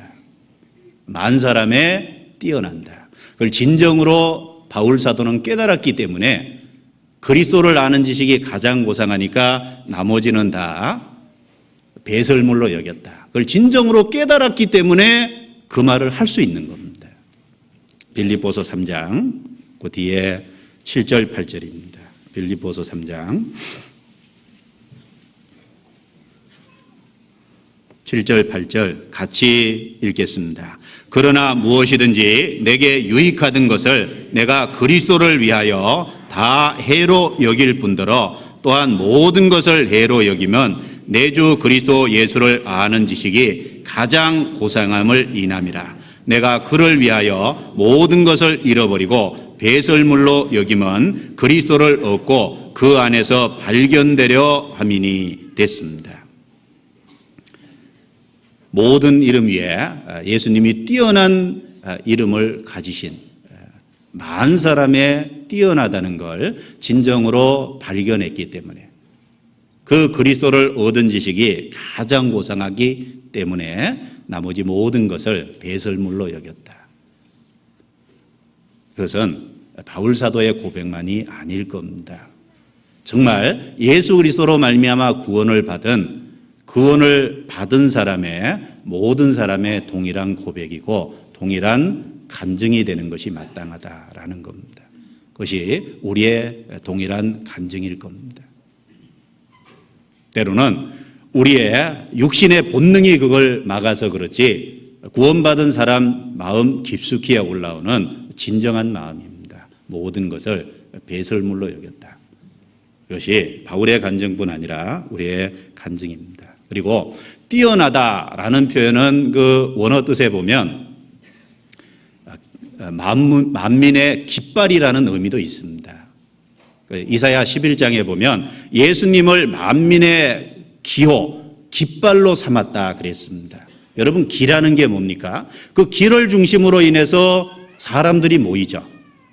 그리고 그 깃발은 승리했을 적에 그 깃발을 상대방 진영에 갖다 꽂는 겁니다. 예수님은 만민의 깃발이죠. 만 사람의 뛰어나신 그분입니다. 그래서 이 세상 사람들은 그 예수 그리스도를 중심해서 모이는 것이 마땅하다라는 얘기를 하고 있는 겁니다. 그는 희고도 불거 만 사람에 뛰어납니다. 아가서 5장입니다. 넘기겠습니다. 11절. 이제 11절부터 16절까지는 그 신체적인 10가지 묘사를 통해서 그리스도의 우월성을 얘기합니다. 자, 세어보면 10가지죠. 11절에 머리는 정금 같고 머리, 그 다음에 머리털, 그 다음에 12절에 눈, 그 다음에 13절에 뺨, 그 다음에 13절 중간에 입술, 14절에 손, 그 다음에 중간에 몸, 그 다음에 15절 다리와 중간에 형상, 그 다음에 16절에 입. 그러니까 10개입니다. 여기 이제 신체적인 10가지 부위를 묘사한 것도 열이라는 의미가 아까 전체라 그랬죠. 그런 그 전체적인 이제 그런 그 내용을 담고 있습니다. 그래서 16절 같이 한번 읽어보도록 하겠습니다. 이번 심히 다니 그 전체가 사랑스럽구나. 예루살렘 여자들아, 이는 나의 사랑하는 자요 나의 친구일다. 10가지 부위를 얘기하면서 그 전체가 사랑스럽구나. 이제 그 바로 뒤에 나오는 표현을 통해서 그 일부러 10가지를 맞췄다는 것을 우리가 생각해 볼 수 있습니다. 그 예수님의 전체가 사랑스러운데 이 10가지 신체적인 부위의 그 표현들은 예수님의 성품 그리고 예수님의 하신 사역 이런 것들을 이제 이 속에 담고 있는 겁니다. 10가지 신체적인 어떤 그 부위의 특징들을 묘사하면서 예수님의 속성, 이제 성분과 그리고 그분의 하신 사역, 그것을 이 10가지 묘사를 통해서 더 구체적으로 10절에 한 얘기를 반복해서 더 구체적으로 묘사를 해주고 있습니다. 이 10가지를 하나하나 좀 생각해 보겠습니다. 가장 먼저 나오는 것이 머리입니다. 머리가 맨 위죠. 맨 위에서부터 이제 밑으로 내려가는 건데, 이제 제일 위에 이제 머리는 정금 같고 이런 표현을 했는데, 여기 이제 머리라는 건 원래 건세와 건의 이런 걸 얘기하는 것이 머리거든요. 고린도전서 11장에 보면 여자의 머리는 남자요, 남자의 머리는 그리스도요, 그리스도의 머리는 하나님이다. 그럴 때 그 머리라는 단어 자체가 거기서 건세와 건의 이런 것을 이제 표현하고 있는 겁니다. 예수님의 머리가 정금이다. 예수님의 머리라고 묘사할 때 예수님은 건세자라는 의미죠. 예수님은 건의와 건세를 갖고 있습니다. 그런데 왜 정금이라고 그랬을까요? 정금은 성경 전체에 보면 금은 변하지 않는 속성으로 인해서 자주 이제 언급됩니다. 변하지 않는 믿음을 얘기할 때 정금을 가지고 이제 얘기하는 경우도 있습니다. 영광을 가지고 얘기할 때 정금을 이제 가지고 또 얘기하죠. 자, 예수님의 권세는 머리는 정금이라는 건 예수님의 권세는 영원한 권세라는 겁니다. 그것을 우리에게 일깨워 주기 위해서 머리는 정금이다 이렇게 표현했어요. 그 다니엘서 2장을 보면 다니엘서 2장에 하나님이 느부갓네살 왕에게 큰 신상을 이상 중에 보여줬죠. 꿈 속에서 보여줬는데 그 신상의 모습이 머리는 정금이고 가슴과 팔은 은이고 배와 넓적다리는 노신고 가슴 그 두 다리는 철이고 발에 이제 얼마는 철이고 얼마는 진흙이다 이런 내용이 나옵니다. 그런데 거기에 머리는 금이라 그랬어요. 그런데 그 신상의 머리 부분은 누굴 얘기하는 거냐면 바벨론 제국의 느부갓네살 왕을 정금이라 그랬거든요. 그런데 여러분 바벨론 왕의 느부갓네살 왕은 권세자입니다. 그럼에도 불구하고 느부갓네살 왕의 권세는 일시적인 권세였어요. 일시적인 권세임에도 불구하고 그 느부갓네살 왕의 권세를 머리를 정금으로 표현했습니다. 자, 일시적으로 있다가 없어질 느부갓네살 왕의 권세도 정금으로 표현했다면 예수님은 영원한 권세자시니까 마땅히 정금으로 표현하는 것이 당연하다는 겁니다. 예수님은 일시적인 권세자가 아니죠. 영원한 권세자입니다. 자, 다니엘서 2장을 보겠습니다. 예수님이 어떤 권세를 차지하신 분인지 우리에게 묘사하고 있습니다. 다니엘서 2장.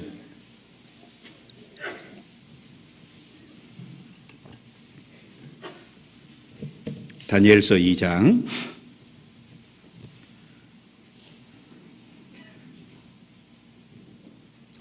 다니엘서 2장 찾으셨으면 32절에 보면 그 우상의 머리는 정금이요 그래놓고 38절에 인생들과 들짐승과 공중의 새들 어느 곳에 있는 것을 물어나고 그것들을 왕의 손에 붙이사 다 다스리게 하셨으니 왕은 곧 그 금머리니이다.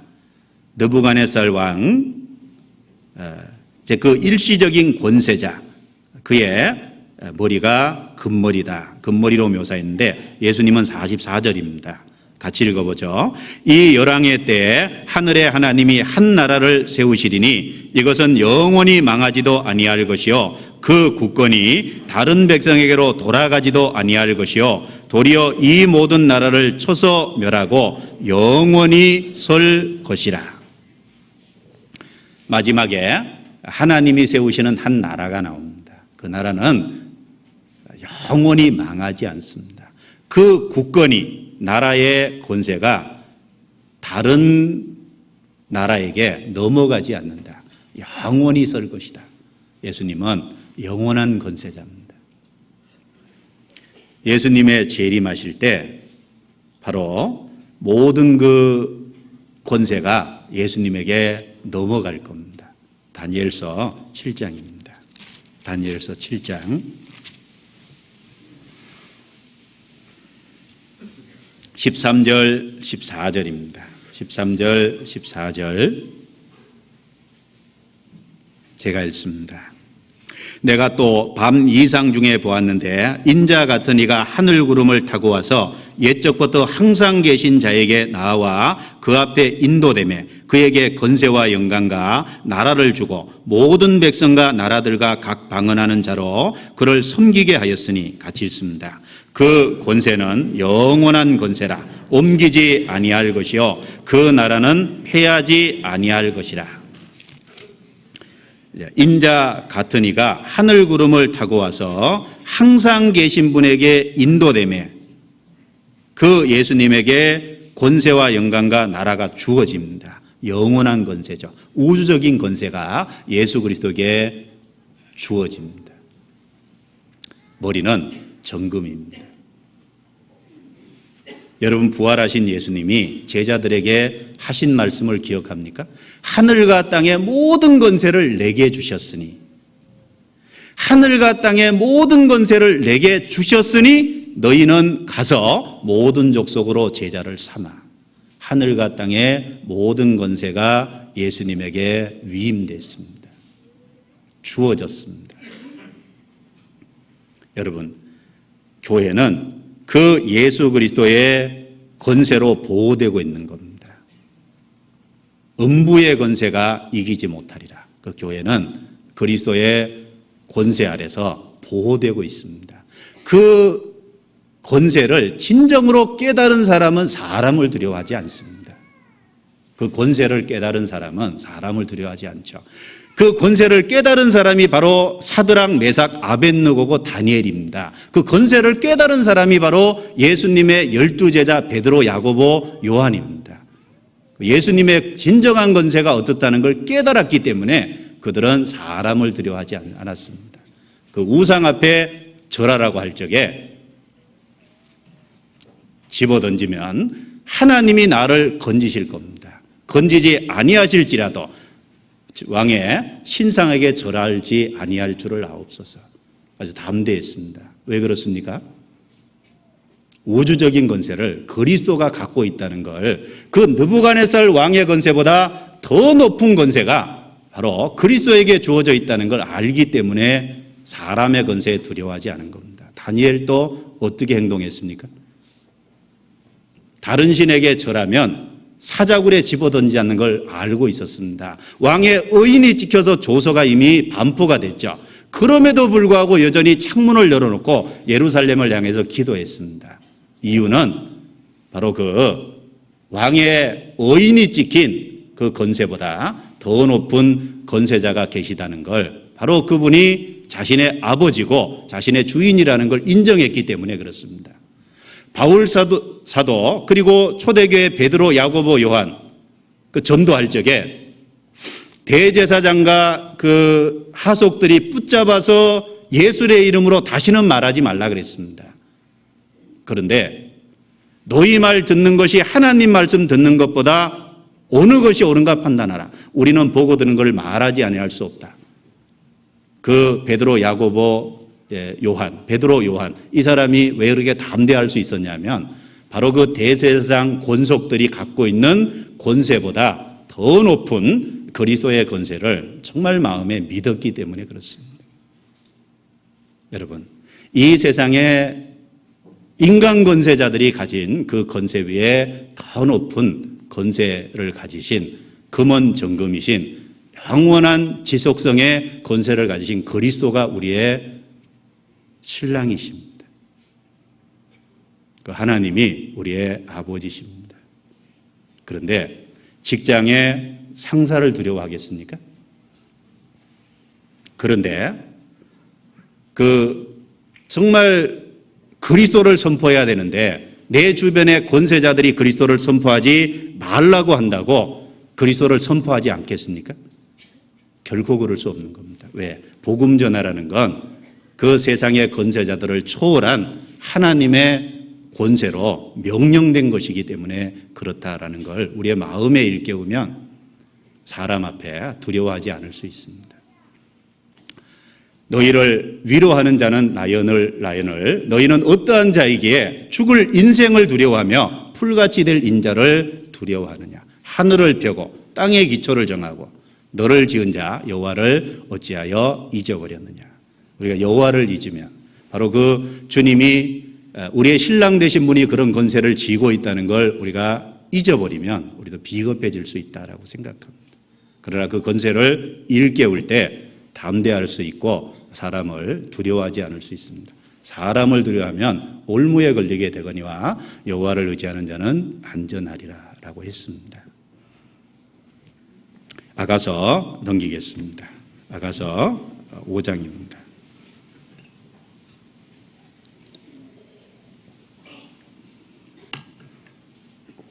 아가서 5장 11절 중반부에 보면 머리털은 고불고불하고 까마귀같이 검구나. 여기 이제 머리털은 고불고불하고 까마귀같이 검다. 그런데 이제 다니엘서 10장과 요한계시록 1장에 보면 다니엘은 이상 가운데 그 인자 같은 이의 모습을 봤다고 했죠. 사도 요한도 요한계시록 1장에 보면 인자 같은 분의 모습을 봤다고 했습니다. 그런데 그 요한계시록 1장에 보면 예수님의 모습을 뭐라고 했냐면 머리털을 털의 희기가 흰 양털 같다 이렇게 표현해 놨어요. 요한계시록 1장은 털의 희기가 흰 양털 같다 그랬는데 여기서는 예수님의 모습을 묘사하면서 고불고불하고 까마귀같이 검구나. 아주 검다는 걸 분명히 하기 위해서 까마귀를 비유를 들어서 까마귀같이 검구나 이렇게 표현했습니다. 잘 어떤 보면 반대되는 거죠. 안 맞는 거 같죠. 그런데 그게 이제 예수님의 진짜의 형상이 아니잖아요. 단지 이런 그 표현을 통해서 하나님 예수 그리스도의 속성과 하신 사역이 뭔지를 우리에게 일깨워 주기 위한 겁니다. 희다는 건 뭡니까? 곰다는 건 그리고 뭡니까? 잠언에 보면 그 젊은 자의 영하는 그 힘이요 그 다음에 노인의 아름다운 것은 백발이니라 이런 표현이 나오는데 젊은 자의 영하는 그 힘이고 노인의 아름다운 것은 백발이다. 젊은 사람의 특징은 머리가 검은 거죠. 그리고 젊은 사람의 특징은 힘입니다.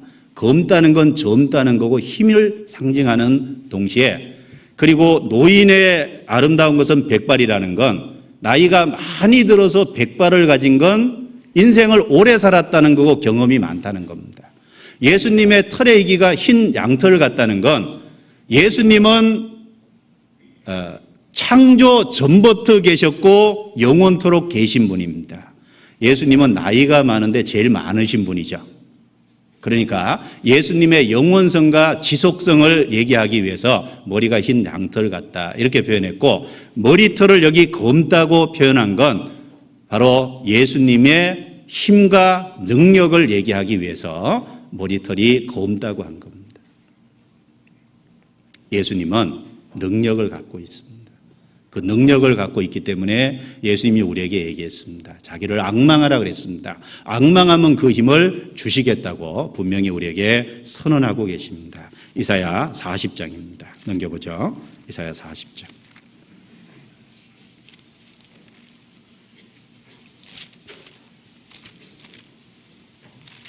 이사야 40장 28절 제가 읽습니다. 너는 알지 못하였느냐 듣지 못하였느냐 영원하신 하나님 여호와 땅끝까지 창조하신 자는 피곤치 아니하시며 곤비치 아니하시며 명철이 한이 없으시며 피곤한 자에게는 능력을 주시며 무능한 자에게는 힘을 더하시나니 같이 읽습니다. 소년이라도 피곤하며 곤비하며 장정이라도 넘어지며 자빠지되 오직 여호와를 앙망하는 자는 새 힘을 얻으리니 독수리의 날개치며 올라감 같을 것이요 다른 박질하여도 곤비치 아니하겠고 걸어가도 피곤치 아니하리로다. 여기 명철이 한이 없으시며 피곤한 자에게는 능력을 주시며 무능한 자에게는 힘을 더하시나니 예수님은 머리털은 고불고물하고 까마귀같이 검습니다. 예수님은 힘과 능력을 소유하고 계십니다. 옛날 솔로몬 그 성전에 들어갈 때 두 기둥이 있었습니다. 한 기둥은 야긴이고 다른 한 기둥은 보아스죠. 야긴이라는 뜻은 내가 세우리라. 그 다음에 보아스는 그에게 능력이 있다. 그 성전을 세우신 분이 주님이고 그리고 그에게 능력이 있다. 바로 그 그리스도에게 능력이 있습니다. 우리가 그 능력을 힘입을 수 있는 건 그분에게 나아가는 겁니다. 그분을 앙망하는 겁니다. 우리에게 그런 힘과 능력이 없기 때문에 힘과 능력이 있는 그리스도에게 더욱 나아갈 필요가 있습니다. 예수님의 그 머리털을 통해서 그분에게 힘과 능력이 주어져 있다는 걸 우리에게 더욱 일깨워 줍니다. 아가서 5장입니다. 12절 눈은 시냇가의 비둘기 같은데 젖으로 씻은 듯하고 아름답게도 박혔구나. 여기 보면 이제 눈을 얘기하면서 비둘기로 묘사했는데 이 비둘기는 순결을 표현하는 거죠. 마태복음 10장 16절에 보면 너희는 뱀같이 지혜롭고 비둘기같이 순결하라. 그러니까 비둘기는 이제 순결을 나타낸 겁니다. 그런데 시냇가의 비둘기라 그랬죠. 시냇가에 있는 비둘기는 정말 풍요로운 것이잖아요. 예수님은 겸손하고 인자하시고 자애로우신 분입니다. 예수님의 눈을 여기 사납게 묘사한 게 아니에요. 예수님의 눈을 시냇가의 비둘기로 묘사했습니다. 그리고 젖으로 씻은 듯하고, 여러분 젖은 어머니에게 나와서 자식의 영양을 공급해 주는 게 젖입니다. 베드로전서 2장에도 보면 이제 표현하기를 이제 말씀을 사모하라고 얘기하면서 이제 순전하고 신령한 젖을 사모하라 이런 표현을 썼습니다. 그래서 이 공급해 주는 이제 것이 젖인데 그 젖으로 씻은 듯하고 이런 표현을 쓰고 있습니다. 즉 하나님께서 눈을 누구에게 향하고 계시냐면 구원받은 그리스도인에게 향하고 계십니다. 시편 34편에 보면 주님의 눈은 의인을 향하시고 그 귀는 부르짖음에 귀 기울이신다 그랬습니다. 하나님의 눈이 이스라엘 백성들을 가나안 땅으로 이끌어 들었을 때 그 눈이 항상 그 가나안 땅 위에 있다 그랬습니다. 왜 있겠습니까? 보호하시고 위로하시고 그리고 능력을 베풀어 주기 위해서 그 눈이 그 위에 항상 보고 있었던 겁니다. 시냇가의 비둘기 같고 젖으로 씻은 듯하고 아름답게 바뀌었다는 그 표현을 통해서 주님의 정말 순결하신 겸손과 온유하신 그 자비하심으로써 구원받은 성도들을 그 눈은 향하고 계시고 역대하 16장에도 보면 주님의 눈은 온 땅을 두루 감찰하사 전심으로 자기를 찾는 자들에게 향하시며 그에게 능력을 베푸시나니 이런 표현도 나오는데 바로 그 구원받은 성도를 보호하고 위로하고 하시는 그 모습을 우리에게 일깨워 주고 있습니다. 그리고 뼈하면 향기로운 꽃밭 같고 향기로운 푸른덕과도 같다라는 표현이 있는데 이 뺨은 향기로운 꽃밭 같다. 이 향기로운 꽃밭, 향기로운 푸른덕. 그 이제 아가서 6장에 보면 신랑에게 동산이 있고 그 동산에 아름다운 꽃밭이 있었다 그랬습니다. 생명력이죠. 여러분 주님의 얼굴빛을 비추면 구원이 이루어집니다.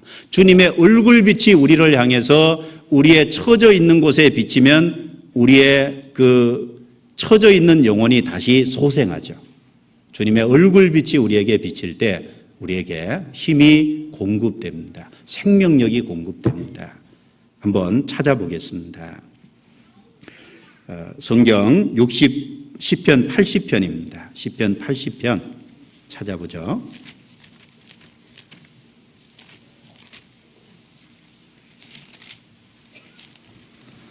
시편 80편 3절입니다.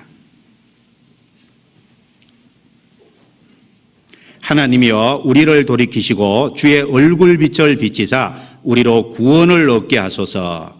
여기 이제 주의 얼굴빛을 비치사 우리로 구원을 얻게 하소서.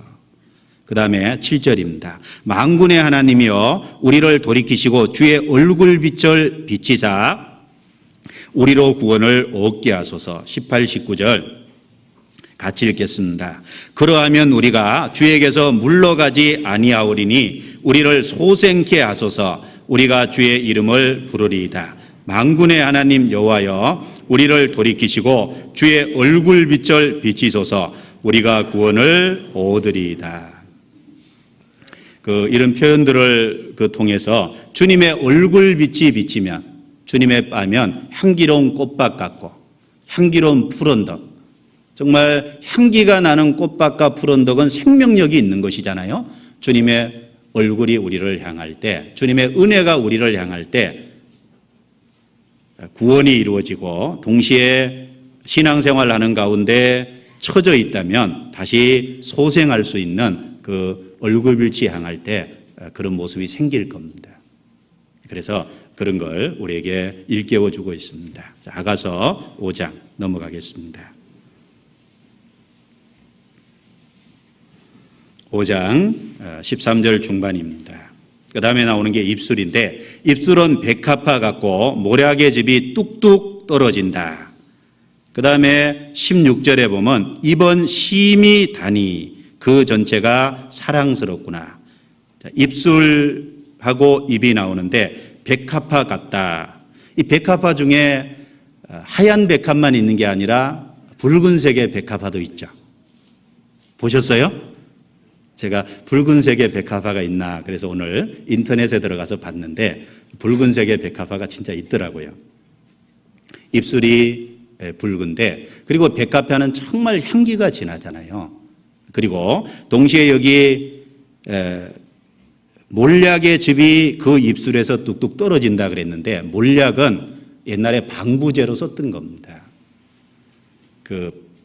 바벨론 지역에서 온 박사들이 예수님께 드린 3가지 예물 중에 황금과 유황과 모략이 있어요.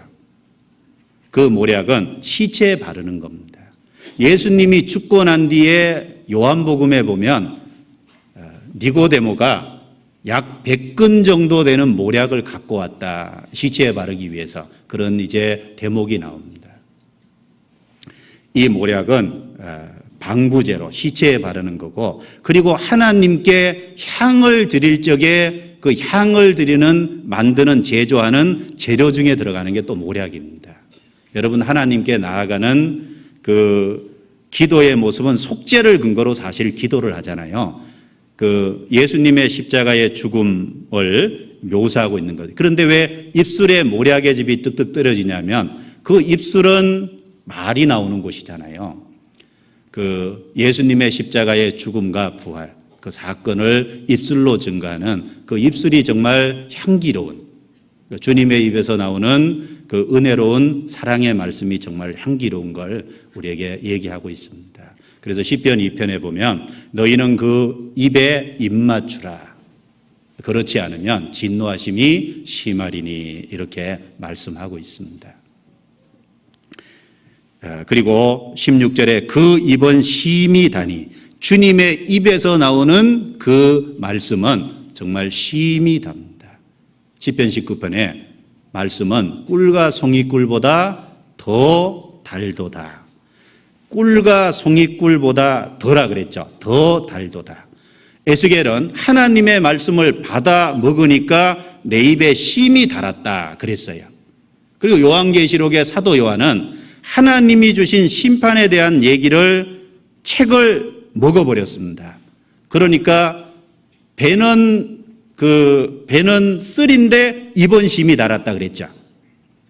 그걸 입에 먹을 때는 심이 달았는데 배는 쓰다는 건 우리가 하나님의 말씀을 들을 때 정말 심이 달고 그 말씀에 기뻐합니다. 그런데 그것이 배에서는 소화가 돼야 되잖아요. 소화가 되려면 우리 삶에 실천하는 데서는 거기에 이제 희생이 나오고, 그렇죠? 거기에 이제 그 말씀을 따르려면 고난이 거기 따라야 됩니다. 그런데 주님의 입에서 나오는 그 말씀은 심히 달다. 마리아는 그 예수님의 발 앞에 앉아서 예수님의 말씀을 받아 먹었습니다. 예수님께서 예루살렘에서 그 종교가들하고 말씀하실 때 많은 사람들이 그 예수님의 말씀을 달게 듣더라, 이런 표현도 나옵니다. 예수님의 입에서 나오는 그 말씀이 심히 달고, 그리고 그 예수님의 입에서 정말 증거하신 그 모략의 즙이 뚝뚝 떨어지는 것처럼 예수님의 그 죽음과 부활을 통해서 이루어진 사실, 그리고 그 내용은 우리에게 향기롭다는 걸 입술과 입을 통해서 우리에게 더욱 증거해 주고 있습니다. 말씀이 정말 답니까? 달아야 되는데요. 맞죠? 꿀과 송이 꿀보다 더 달도다. 정말 가까이 해야 됩니다. 그리고 14절입니다. 손은 항옥을 물린 황금노리개 같다. 손. 이제 손이라 그럴 때 손에 옛날에 그 높은 위치에 있는 사람들은 손에 뭐 많이 끼었잖아요. 그런데 예수님의 손은 항옥을 물린 황금노리개 같다라고 표현했는데, 항옥을 물린 황금노리개, 예수님의 손에 뭐 낀 게 아니라 손 자체가 그렇다는 겁니다. 여러분, 예수님의 손은 어떤 손입니까? 천지를 창조하신 손입니다. 이스라엘 백성을 에집트에서 이끌어내신 능력의 손이에요. 바벨론에 70년에 들어가 있던 이스라엘 백성을 건져내신 손입니다. 전 세계에 흩어진 이스라엘 백성을 지금 돌아오게 하고 있는 능력의 오른손입니다. 예수님이 이스라엘 땅에 오셨을 때 아무도 만지려고 하지 않는 문둥병자에게 손을 대서 고쳐주신 손입니다. 여러분, 옛날 문둥병자에게 손을 대기를 두려워했죠. 자기에게 옮길까 봐. 그런데 예수님의 그 손은 문둥병자를 직접 만지셨습니다. 그리고 고쳐주셨습니다. 바로 그 주님의 손이 우리 영혼을 구원했습니다. 바로 그 주님의 능력의 손이 우리의 삶을 보호하고 지키고 다스리고 계십니다. 그래서 이사야 41장 10절에 뭐라 그랬습니까? 두려워 말라. 내가 너와 함께함이니라. 놀라지 말라. 나는 내 하나님이 됨이니라. 내가 너를 굳세게 하리라. 참으로 나의 의로운 오른손으로 내가 너를 붙들리라. 의로운 오른손으로 내가 너를 붙들리라. 우리를 붙잡고 계신 손입니다. 그 주님은 항옥을 물린 황금 노리개는 정말 보석이고 귀한 거잖아요. 그 주님의 능력의 손은 우리에게 정말 보배로운 손인 겁니다. 귀한 손인 것이 틀림없을 겁니다. 그리고 몸은 아로새긴 상아에 청옥을 입힌 듯 하구나. 원래 상아는 귀한 거고, 거기다 그 상아에다가 아로새겠다는 건 여러 문양을 넣고, 그리고 거기다가 청옥을 입혔으니까 정말 가치로운 거죠. 그리고 예수님의 형상은 레바논 같고 백향목처럼 보기 좋다 그랬는데, 이 레바논의 백향목은 그 중동 지방에서 가장 높이 쑥 올라가 있는 그 나무가 백향목이에요. 정말 뛰어난 우뚝 솟은 것이 백향목입니다. 솔로몬 성전을 지을 때 그 레바논에서 백향목을 잘라서 그 바다로 해가지고 운송해 왔잖아요. 예수님의 형상이 백향목처럼 보기 좋다든지 몸은 아로새긴 상아에 청옥을 입힌 듯하다, 이런 표현들은 예수님이 얼마나 뛰어나고 귀하신 분인가를 우리에게 더욱 일깨워주고 있는 그 신부의 신랑을 향한 고백이다라고 우리가 생각해 볼 수 있을 겁니다. 그리고 다리는 정금 받침에 세운 하반석 기둥 같다. 이 다리는 이 받침이 정금 받침이에요. 그리고 그 위에 하반석 기둥, 하반석은 돌이죠. 그 정금 받침에다가 하반석 기둥으로 받친 것 같다. 다리는 사실 몸을 지탱하고 있는 부분이잖아요. 다리가 견실하고 튼튼할 때 다리는 안정성과 견실함을 나타내 주는 건데, 그럴 적에 위풍 있게 걸을 수 있습니다. 주님은 공평의 길을 보호하십니다. 그리고 그 주님의 다리로 묘사된 정금 받침의 하반석 기둥 같다는 것처럼 정말 주님은 공평의 길을 보호하시는 동시에 성도들의 길을 보전하십니다. 우리가 신앙의 삶 속에서 자칫 넘어지고 쓰러질 수 있습니다. 히브리서 12장처럼 연약한 손과 그다음에 연약한 손과 연약한 무릎을 일으켜 세우고 저는 다리로 어그러지지 않고 고침을 받게 하라. 이 징계에 대해서 얘기하면서 그런 표현을 했는데 우리의 손과 무릎은 때때로 연약해집니다. 그런데 그 저는 다리로 고침을 받게 해서 바로 걷게 하라라고 표현한 것처럼 주님의 다리가 정금에다 하반석 기둥 같은 것은 우리의 삶을 그렇게 인도해 가시겠다라는 겁니다. 우리가 때때로 삶 속에 불순종하고 잘못된 삶, 또 그 삶 속에 처져 있을 수 있지만 주님께서는 성도들의 길을 보존하시고 우리를 반드시 바로잡아서 정직한 길로 위풍 있게 걸어가도록 우리의 삶을 정말 다스리고 인도해 가실 거다라는 걸 그리스도의 모습을 통해서 확신할 수 있습니다. 자, 마지막으로 16절 같이 읽겠습니다. 이번 심히 다니 그 전체가 사랑스럽구나. 예루살렘 여자들아, 이는 나의 사랑하는 자요 나의 친구일다. 예루살렘 여자들아, 이는 나의 사랑하는 자요. 정말 신앙의 고백이죠. 이는 나의 사랑하는 자요. 예수님은 우리를 사랑했습니다.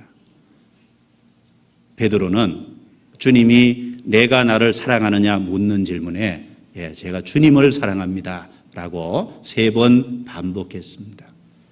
베드로만 주님 사랑하는 것이 아니고 우리도 주님을 사랑합니다. 여기 신부가 신랑을 정말 사랑하는 것처럼 우리는 신랑 되신 예수님을 사랑합니다. 이는 나의 사랑하는 자요 나의 친구일다. 그 주님은 우리의 사랑하는 자인 동시에 우리의 친구입니다. 여러분, 예수님은 우리의 친구가 되기 위해서 자기 목숨을 내어줬어요.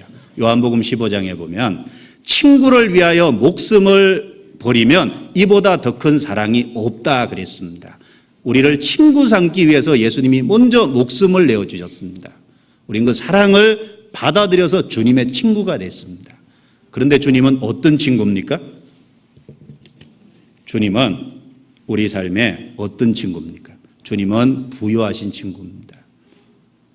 지혜와 지식의 모든 보화가 그리스도에게 있습니다.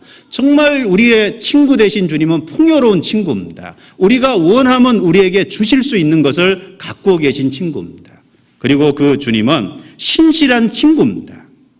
그리고 그 주님은 부드러운 마음을 가지신 친구입니다. 인자와 긍휼을 가지셨죠? 우리의 삶의 어려움과 고통과 모든 역경 속에 우리를 긍휼히 보시고 우리를 붙잡아 주시기 위한 부드럽고 인자하신 친구입니다. 그리고 주님은 변함이 없는 친구입니다. 요즘 정치판을 보면 배반하는 것이 다반사죠. 그런데 정말 우리 주님은 변함이 없이 우리를 건지시고 끊임없이 우리를 붙잡아 주시고 사랑하십니다. 그리고 그리스도는 영원한 친구십니다. 이 땅에서뿐 아니라 영원히 함께할 우리의 친구십니다. 이는 나의 사랑하는 자요 나의 친구일다. 나의 사랑하는 자는 희고도 불거 만 사람에 뛰어난다. 그 예수 그리스도를 마음에 묵상해 보십시오. 그 예수 그리스도를 정말 연합하고 그분과 친밀하기 위해서 더 깊은 헌신과 순종의 자리로 나아가 보십시오. 그러면 그 주님이 더욱 가까이 해 주실 겁니다. 우리는 이 세상 어떤 사람도 갖고 있지 못한 놀라운 그리스도를 우리가 모시고 있습니다. 만 사람에 뛰어난 그 그리스도를 모시고 있는 우리의 삶이 결코 잘못된 삶이 되면 안 될 겁니다. 기도하고 마치겠습니다.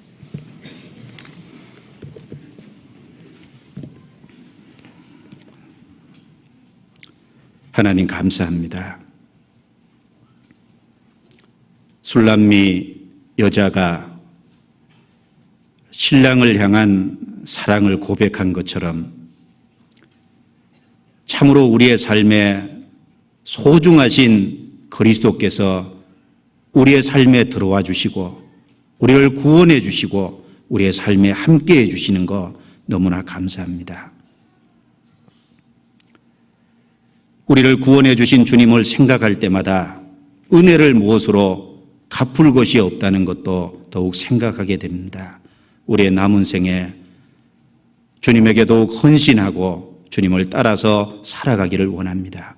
여기 머리 숙여 기도하는 모든 분들에게 참으로 주님의 소중함을 더욱 일깨워 주셔서 우리 삶에 많은 사람의 뛰어난 그리스도를 모시고 있다는 걸 깊이 자각하게 해주시고 부끄럽지 않은 또 그 주님을 모신 자답게 합당한 삶을 살아갈 수 있도록 더욱 다스려 주옵소서.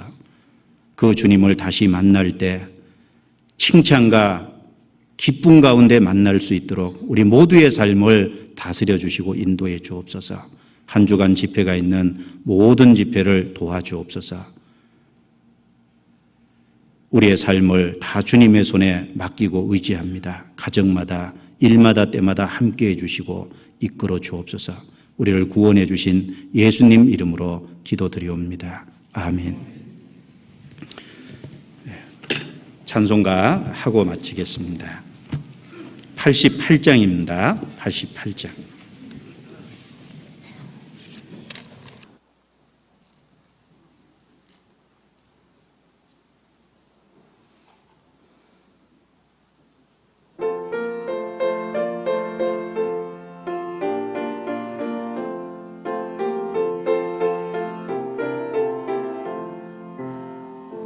내 진정 사모하는 친구가 되시는 구주 예수님은 아름다워라.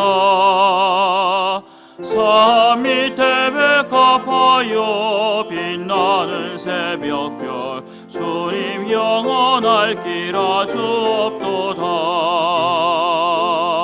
내 맘이 아플 적에 큰 위로 되시며 나 외로울 때 좋은 친구라.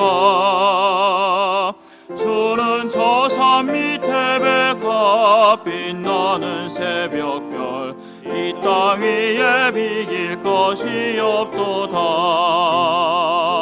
내 모든 염려 이 세상 고락간 나와 항상 같이 하여 주시고 시험을 당할 때에 악마의 괴교를 즉시 물리치사 날 지키시네. 온 세상 날 버려도 주 예수 안 버려 끝까지 나를 돌아보시니. 주는 저 산 밑에 백합 빛나는 새벽별 이 땅 위에 비길 것이 없도다. 내 맘을 다하여서 주님을 따르면 길이 나를 사랑하리니. 물불이 두렵지 않고 장검이 겁없네. 주는 높은 산성 내 방패시라.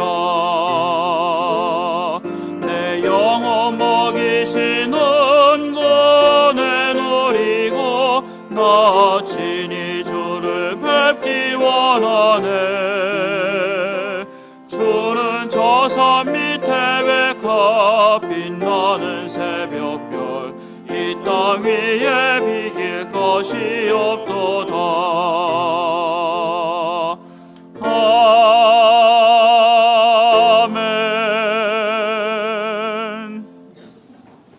아멘. 마치겠습니다. 안녕히 돌아가십시오.